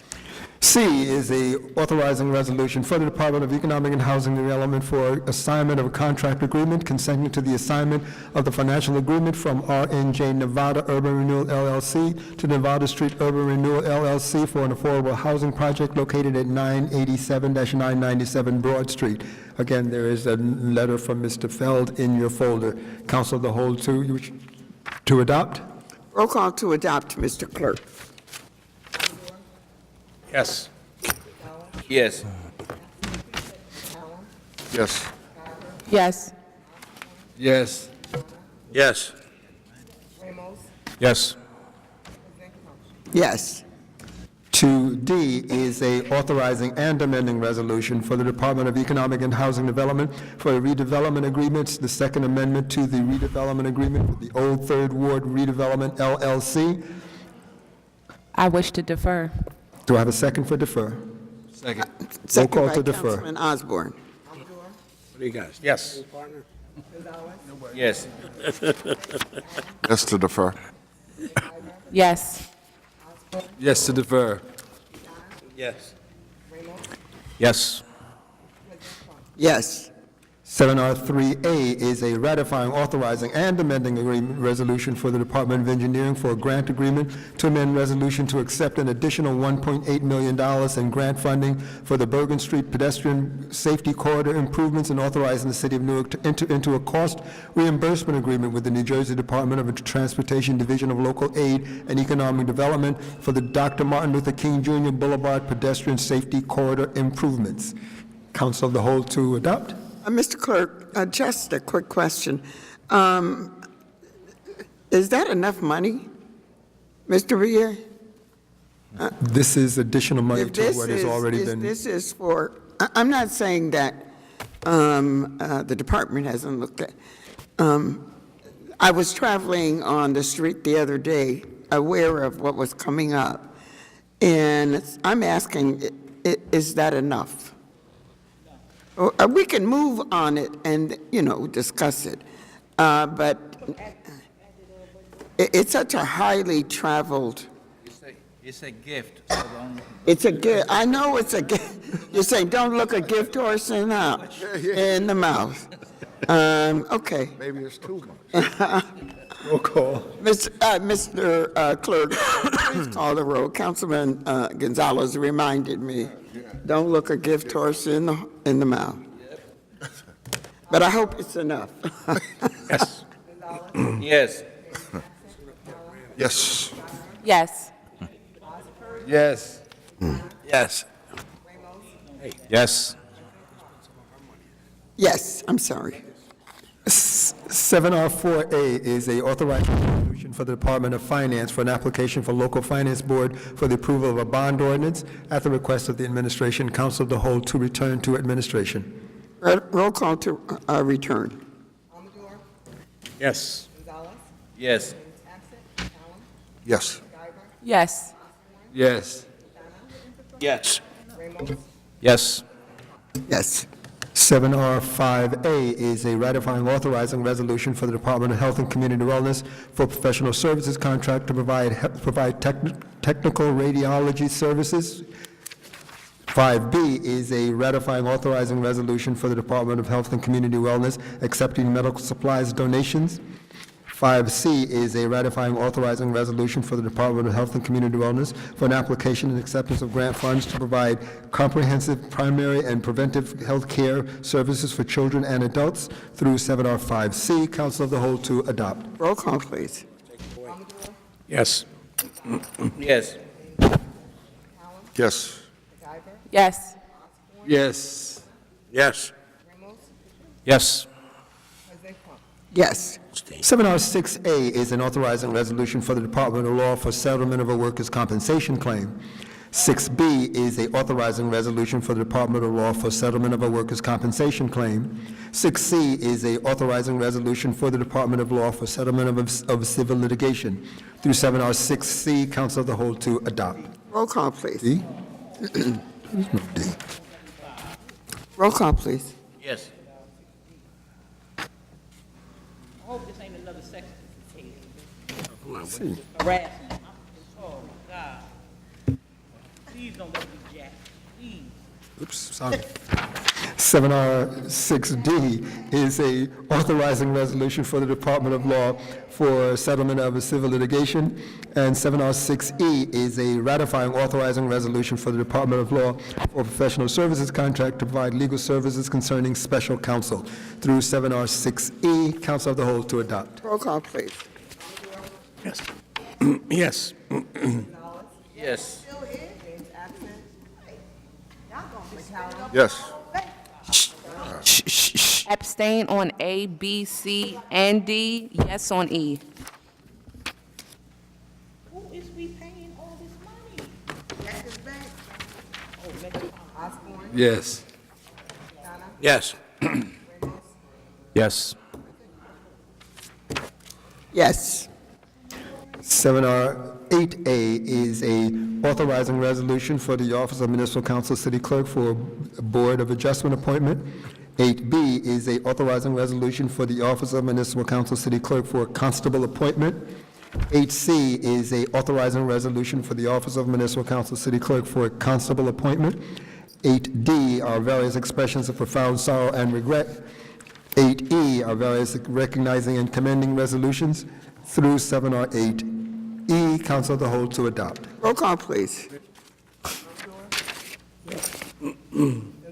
Yes. Yes. Yes. Yes. Yes. Yes. Yes.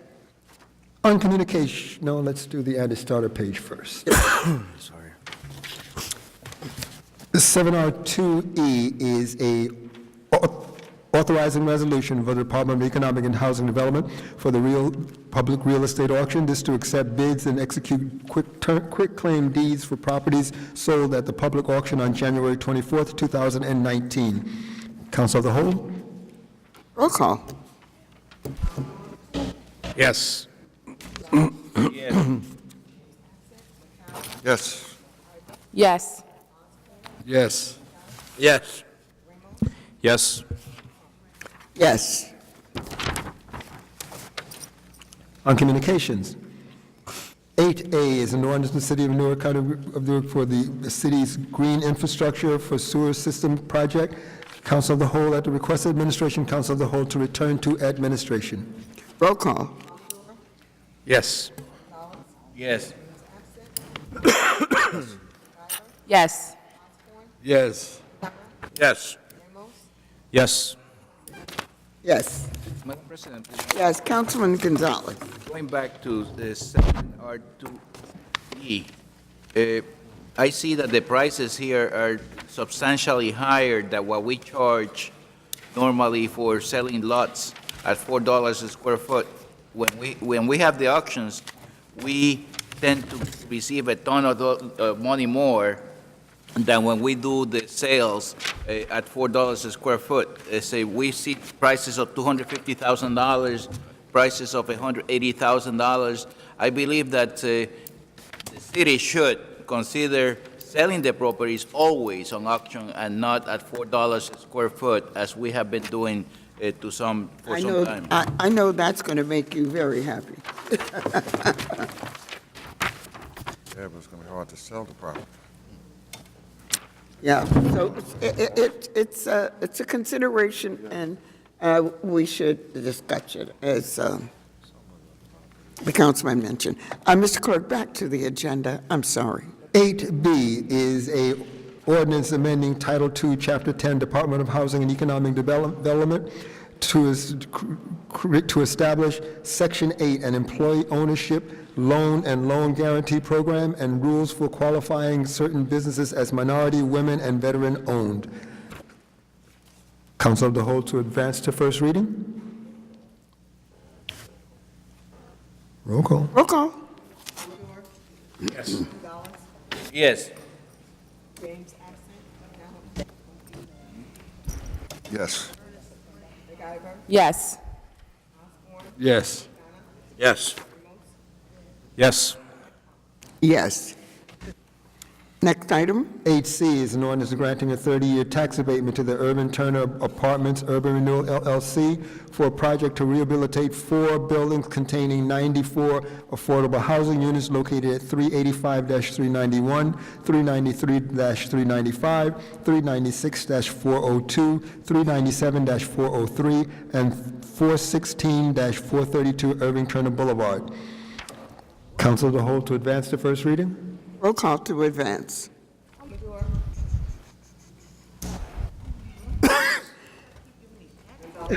Yes. Yes. Yes. Yes. Yes. Yes.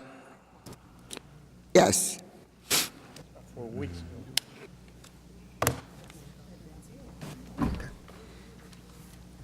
Where am I? 8D is an ordinance granting a 30-year tax abatement to Center City Apartments Urban Renewal LLC for a project to rehabilitate 2 buildings containing 49 affordable housing units located at 76-80 Court Street and 40-44 West Kenny Street. Council of the whole to defer action at this time? Or you- Clerk, Madam President, I had asked for this item to be deferred, but given the new information that I received from corporate counsel and some of our individuals from administration, I'm going to go ahead and let it proceed. Okay.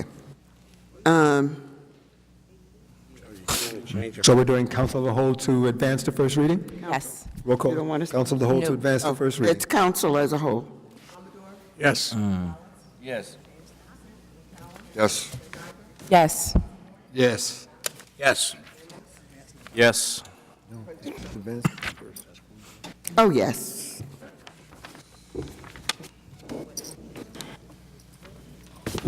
Corporation Council wishes to make a request? Yes. Just for the record, Kenyatta Stewart, City of Newark Corporation Council. So I'm not sure if you all plan to advance it or advance and adopt it. We're just advancing it. It was just to advance. Okay, I missed it. Okay. Okay? 8E is an appointment to the Hispanic Commission. 8F is an appointment to the Hispanic Commission. 8G is an appointment to the Hispanic Commission. Councilman Quintana wishes to sponsor.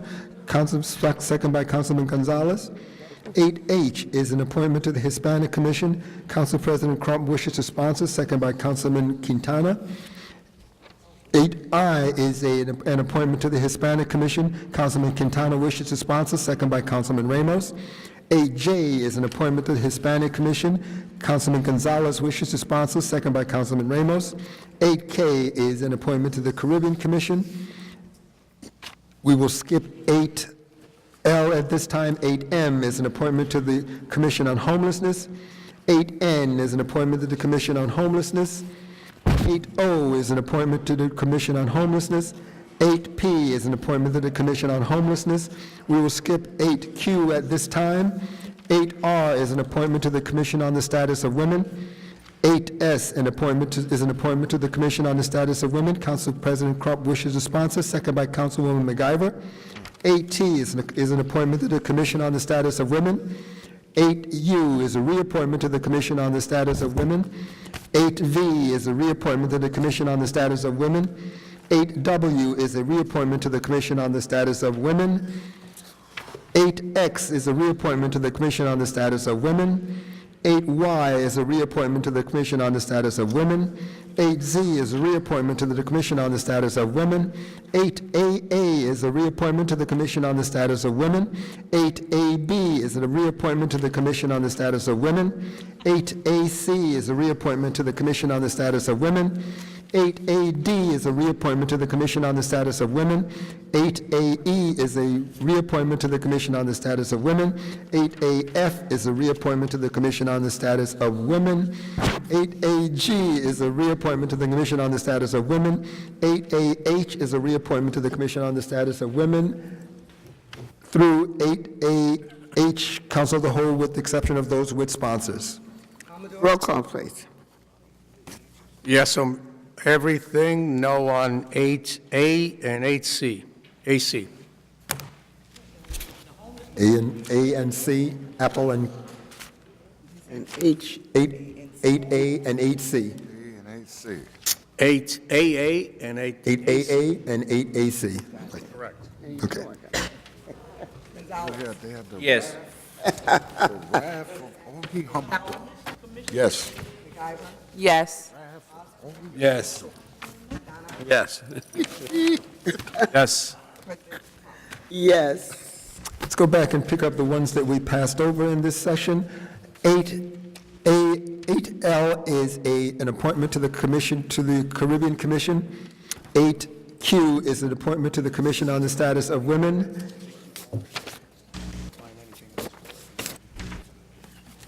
through 8Q, Council of the Whole to defer action at this time. Roll call. Amador? Gonzalez? Yes. Yes. Yes. Yes. Yes. Ramos? Yes. Yes. On the added starter pages, 8AI is an ordinance of the Municipal Council of the City of Newark amending Title 51, Chapter 12, Articles 1-1, 1-2, and 3 of the revised general ordinances to authorize the appointment of 2 additional alternate members of the Newark Zoning Board of Adjustment, an annual schedule of 30 meetings and 10 special meetings to be held by the board, and provide for an annual stipend to board members. Council. Yes, we have to adopt, Mr. Clerk. And then, the process is for those that are alternates, the council member may want that person moved up into a perm. So we'll have a discussion among ourselves. But Councilman Gonzalez is correct. We need to adopt this before we can take any action in terms of names. We are advancing and adopting on first as 6FH. Roll call, Council of the Whole. Roll call. Yes. Yes. Yes. Yes. Yes. Yes. Yes. Yes.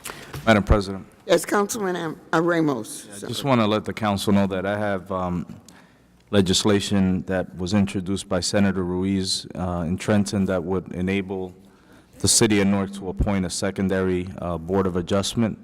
It would actually allow any Class A city around the state, based on the demand for applications, to temporarily appoint a secondary zoning board. That legislation actually cleared the Assembly and Senate yesterday.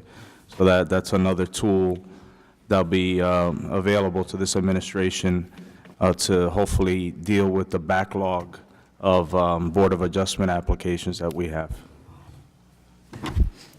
Thank you, Councilman. Sounds good. Sounds great. Sounds good. I need the governor to sign it now. Kudos. That would be a permanent board No, it would be as long authorized. as needed. It would be authorized for up to a year, and then it would have to be reauthorized locally. Yeah. Sounds good. Thank you. The final added starter sheet, an ordinance granting a 30-year tax abatement to the Weequahic Preservation LLC having for a project to rehabilitate 268 units of affordable housing located at 507-516 Elizabeth Avenue. That's a Zion Tower? Yes. Is this That's Zion? Zion. That's Zion Tower. Zion Towers? Yes. We have a request to advance and adopt on first reading. I'll do that. It's in desperate need We will be of resuscitation. advancing and adopting on first reading as 6FI. I'd like to sponsor. I'll second that. And Councilman Gonzalez seconds it. Roll call, 6FI.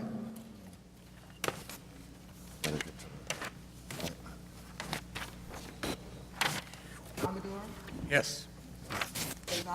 Yes. Yes. Yes. Yes. Yes. Yes. Yes, ma'am. Okay, back to the agenda. We are on page 38, pending business. This is 9A is appointment to as an alternate member of the LGBTQ Commission. Council of the Whole to adopt. Roll call, please.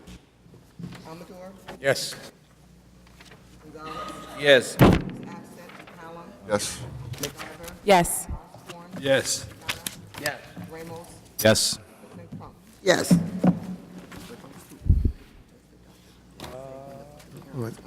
Madam President, the ordinance adopted today on first reading will be advertised in accordance with law, and a public hearing will be held at the public council meeting of March 6, beginning at 12:30 p.m. here in the council chamber. Madam President, I have no pre-printed motions. Motions of the council? Anyone have motions, Councilman? Yeah, I have one. I have, Anyone have motions? None? I have, yes. I will start with Councilman Amador. It's a letter of sorrow to the family of Gus Barbosa. Oh. His funeral was today. He was a liaison, a community liaison for the fire department some years ago. His funeral was today, so. Oh, wow. Second. Roll call, Mr. Clerk. Yes. Yes. yes. Yes. Yes. Yes. Yes. Yes. Councilman Gonzalez. No motion. No motions? Councilman McCallum. Okay, I have two. I want to congratulate Bishop Rudy Carlton and First Lady Linda Carlton of Jehovah Jireh for the 30th pastoral celebration, which is happening, I think, starting tomorrow through Sunday. He's a real icon in the West Ward, well, in the whole city, Rudy Carlton. Oh, And also, I want to announce the West Ward Senior Center is opening at Boylan Street Rec Center on March the 4th, and it'll be from 8:30 until 3 p.m. I think it's every day. So they'll be having one-day trips, health fairs, movies, arts and culture activities, swimming, mall and food shopping, recreational activities, and fitness and aerobics. That's for seniors over 55 years old, and that's at the West Ward Rec Center starting March the 4th. That's all I have. Second. Roll call. Yes. Yes.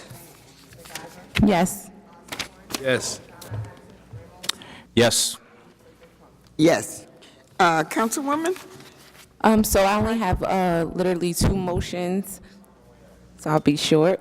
I'm inviting all Central Ward families to come with me tomorrow, or meet me, shall I say, at Newark Museum. There will be a day with me at Newark Museum starting at 12 o'clock p.m. to 3 o'clock p.m. We will tour our amazing museum here in our great city of Newark and have free refreshments and free giveaways. So anyone who's interested, please come out, bring your family and friends out for a day at our museum. Secondly, I think we all heard about the bus accident that happened in the Central Ward this week regarding the bus driver who had an overdose with children on the bus.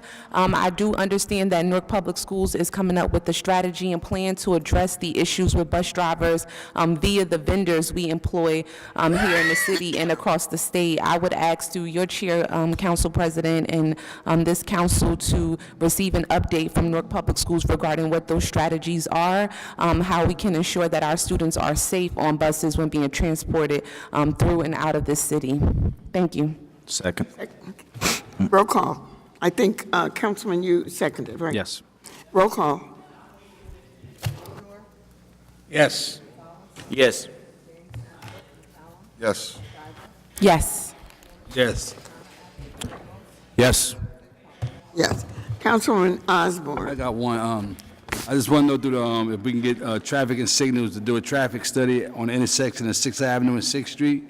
There's been a lot of vehicle accidents there, and some of the pedestrians saying they can't visually see the stop signs, the traffic lights. Let us know.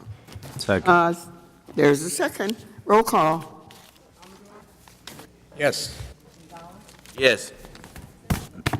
Yes. Yes. Yes. Yes. Yes. Councilman Ramos.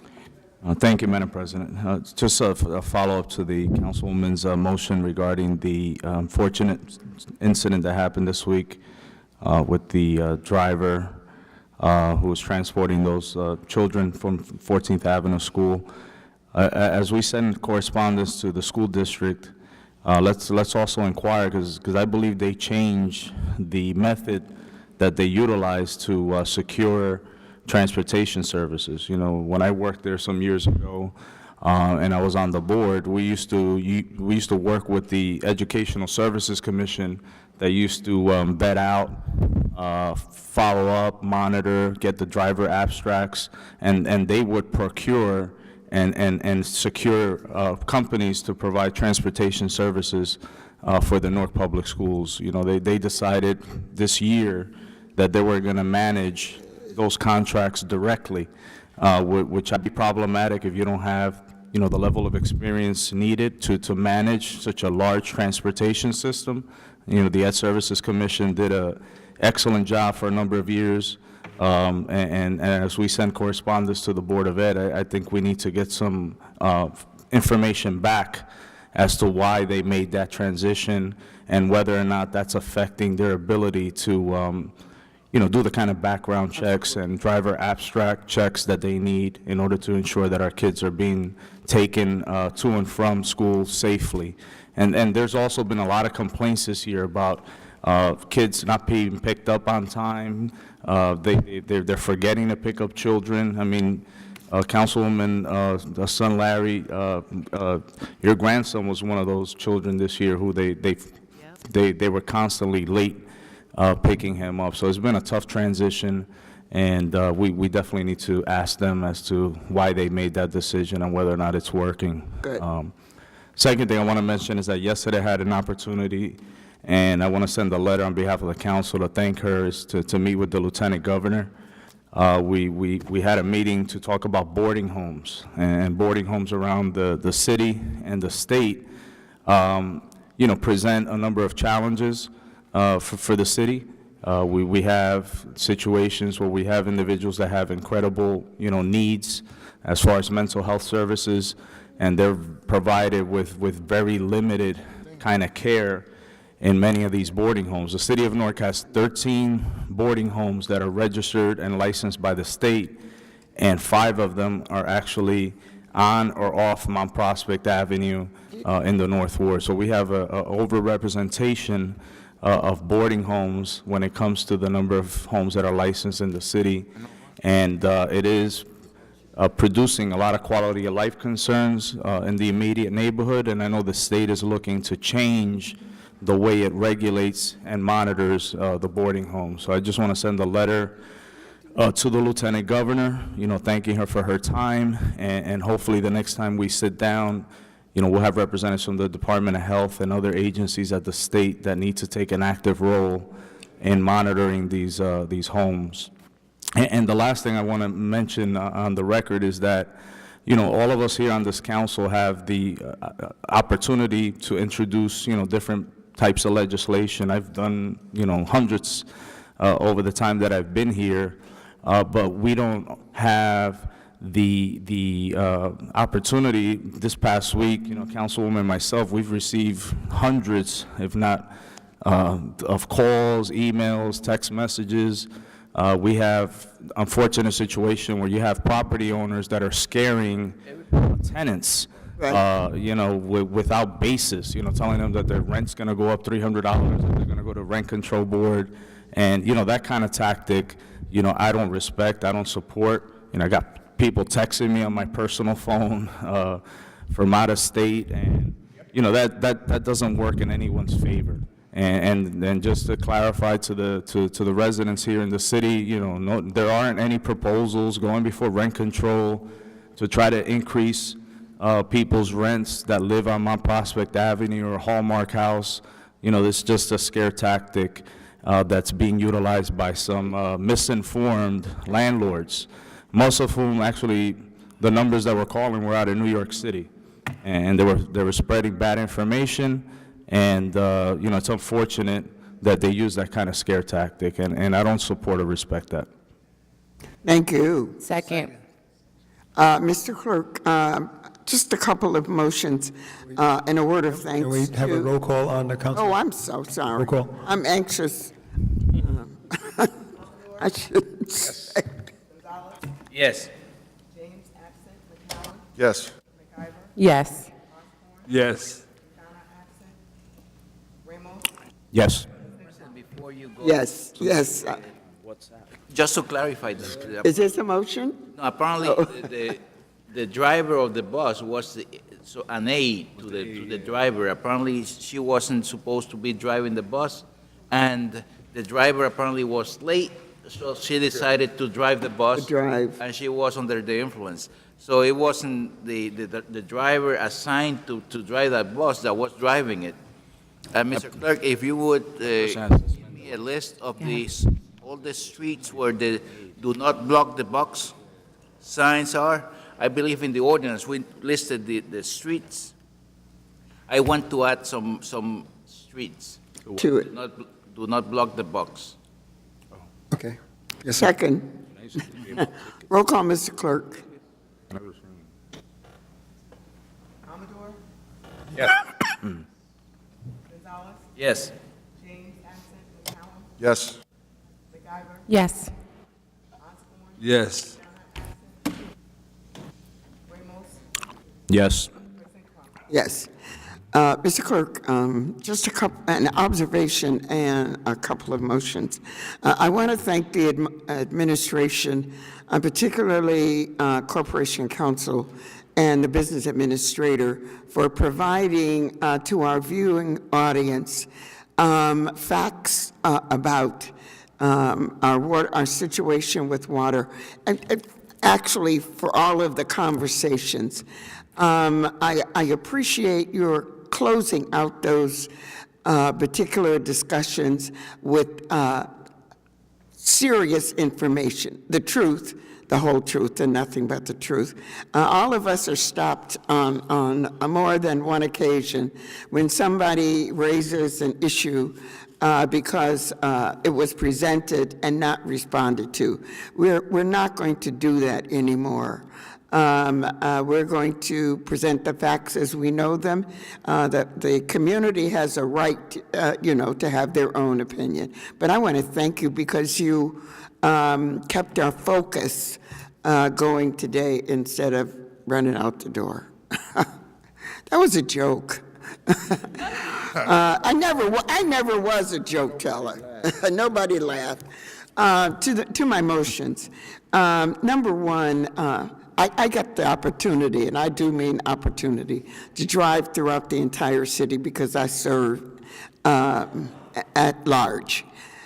The developers, if we need to send a letter to every developer, current and former, where there is a project waiting to go into effect. The area around most of those developments, if not all, are filthy. They're not dirty, they're filthy. And they affect the quality of life in so many neighborhoods.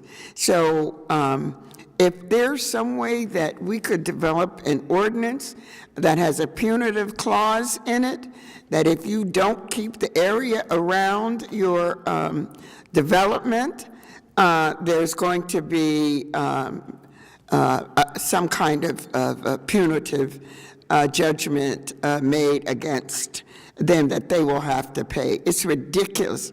I don't want to start calling out the places, but it was citywide.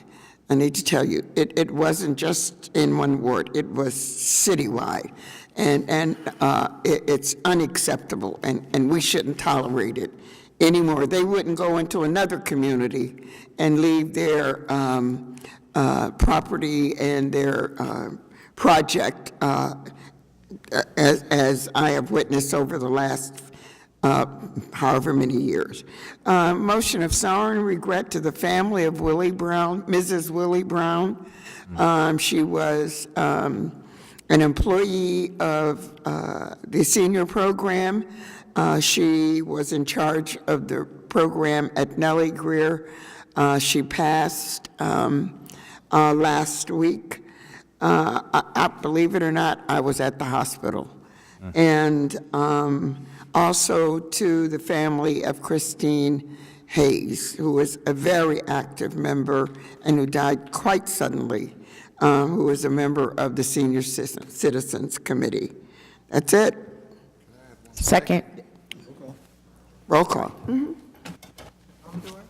Yes. Yes. Yes. Yes. Yes. Yes.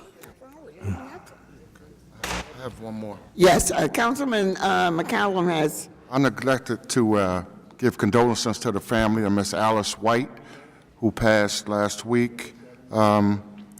She was a member of my senior committee and a very important member in our community, and we will be sending a letter of condolences. Yeah. We'll be in contact with the clerk's office. second. Roll call. Yes.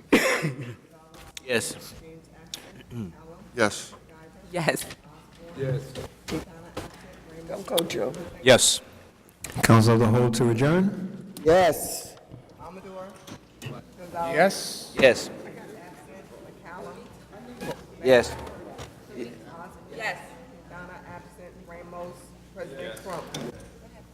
Councilman McCallum? Councilman McCallum? Councilman McCallum? Did you all get the email? Everybody? Yes. Say yes. Saturday. Yes, say yes. Yes. Thank you. See? Where is that? At Metropolitan.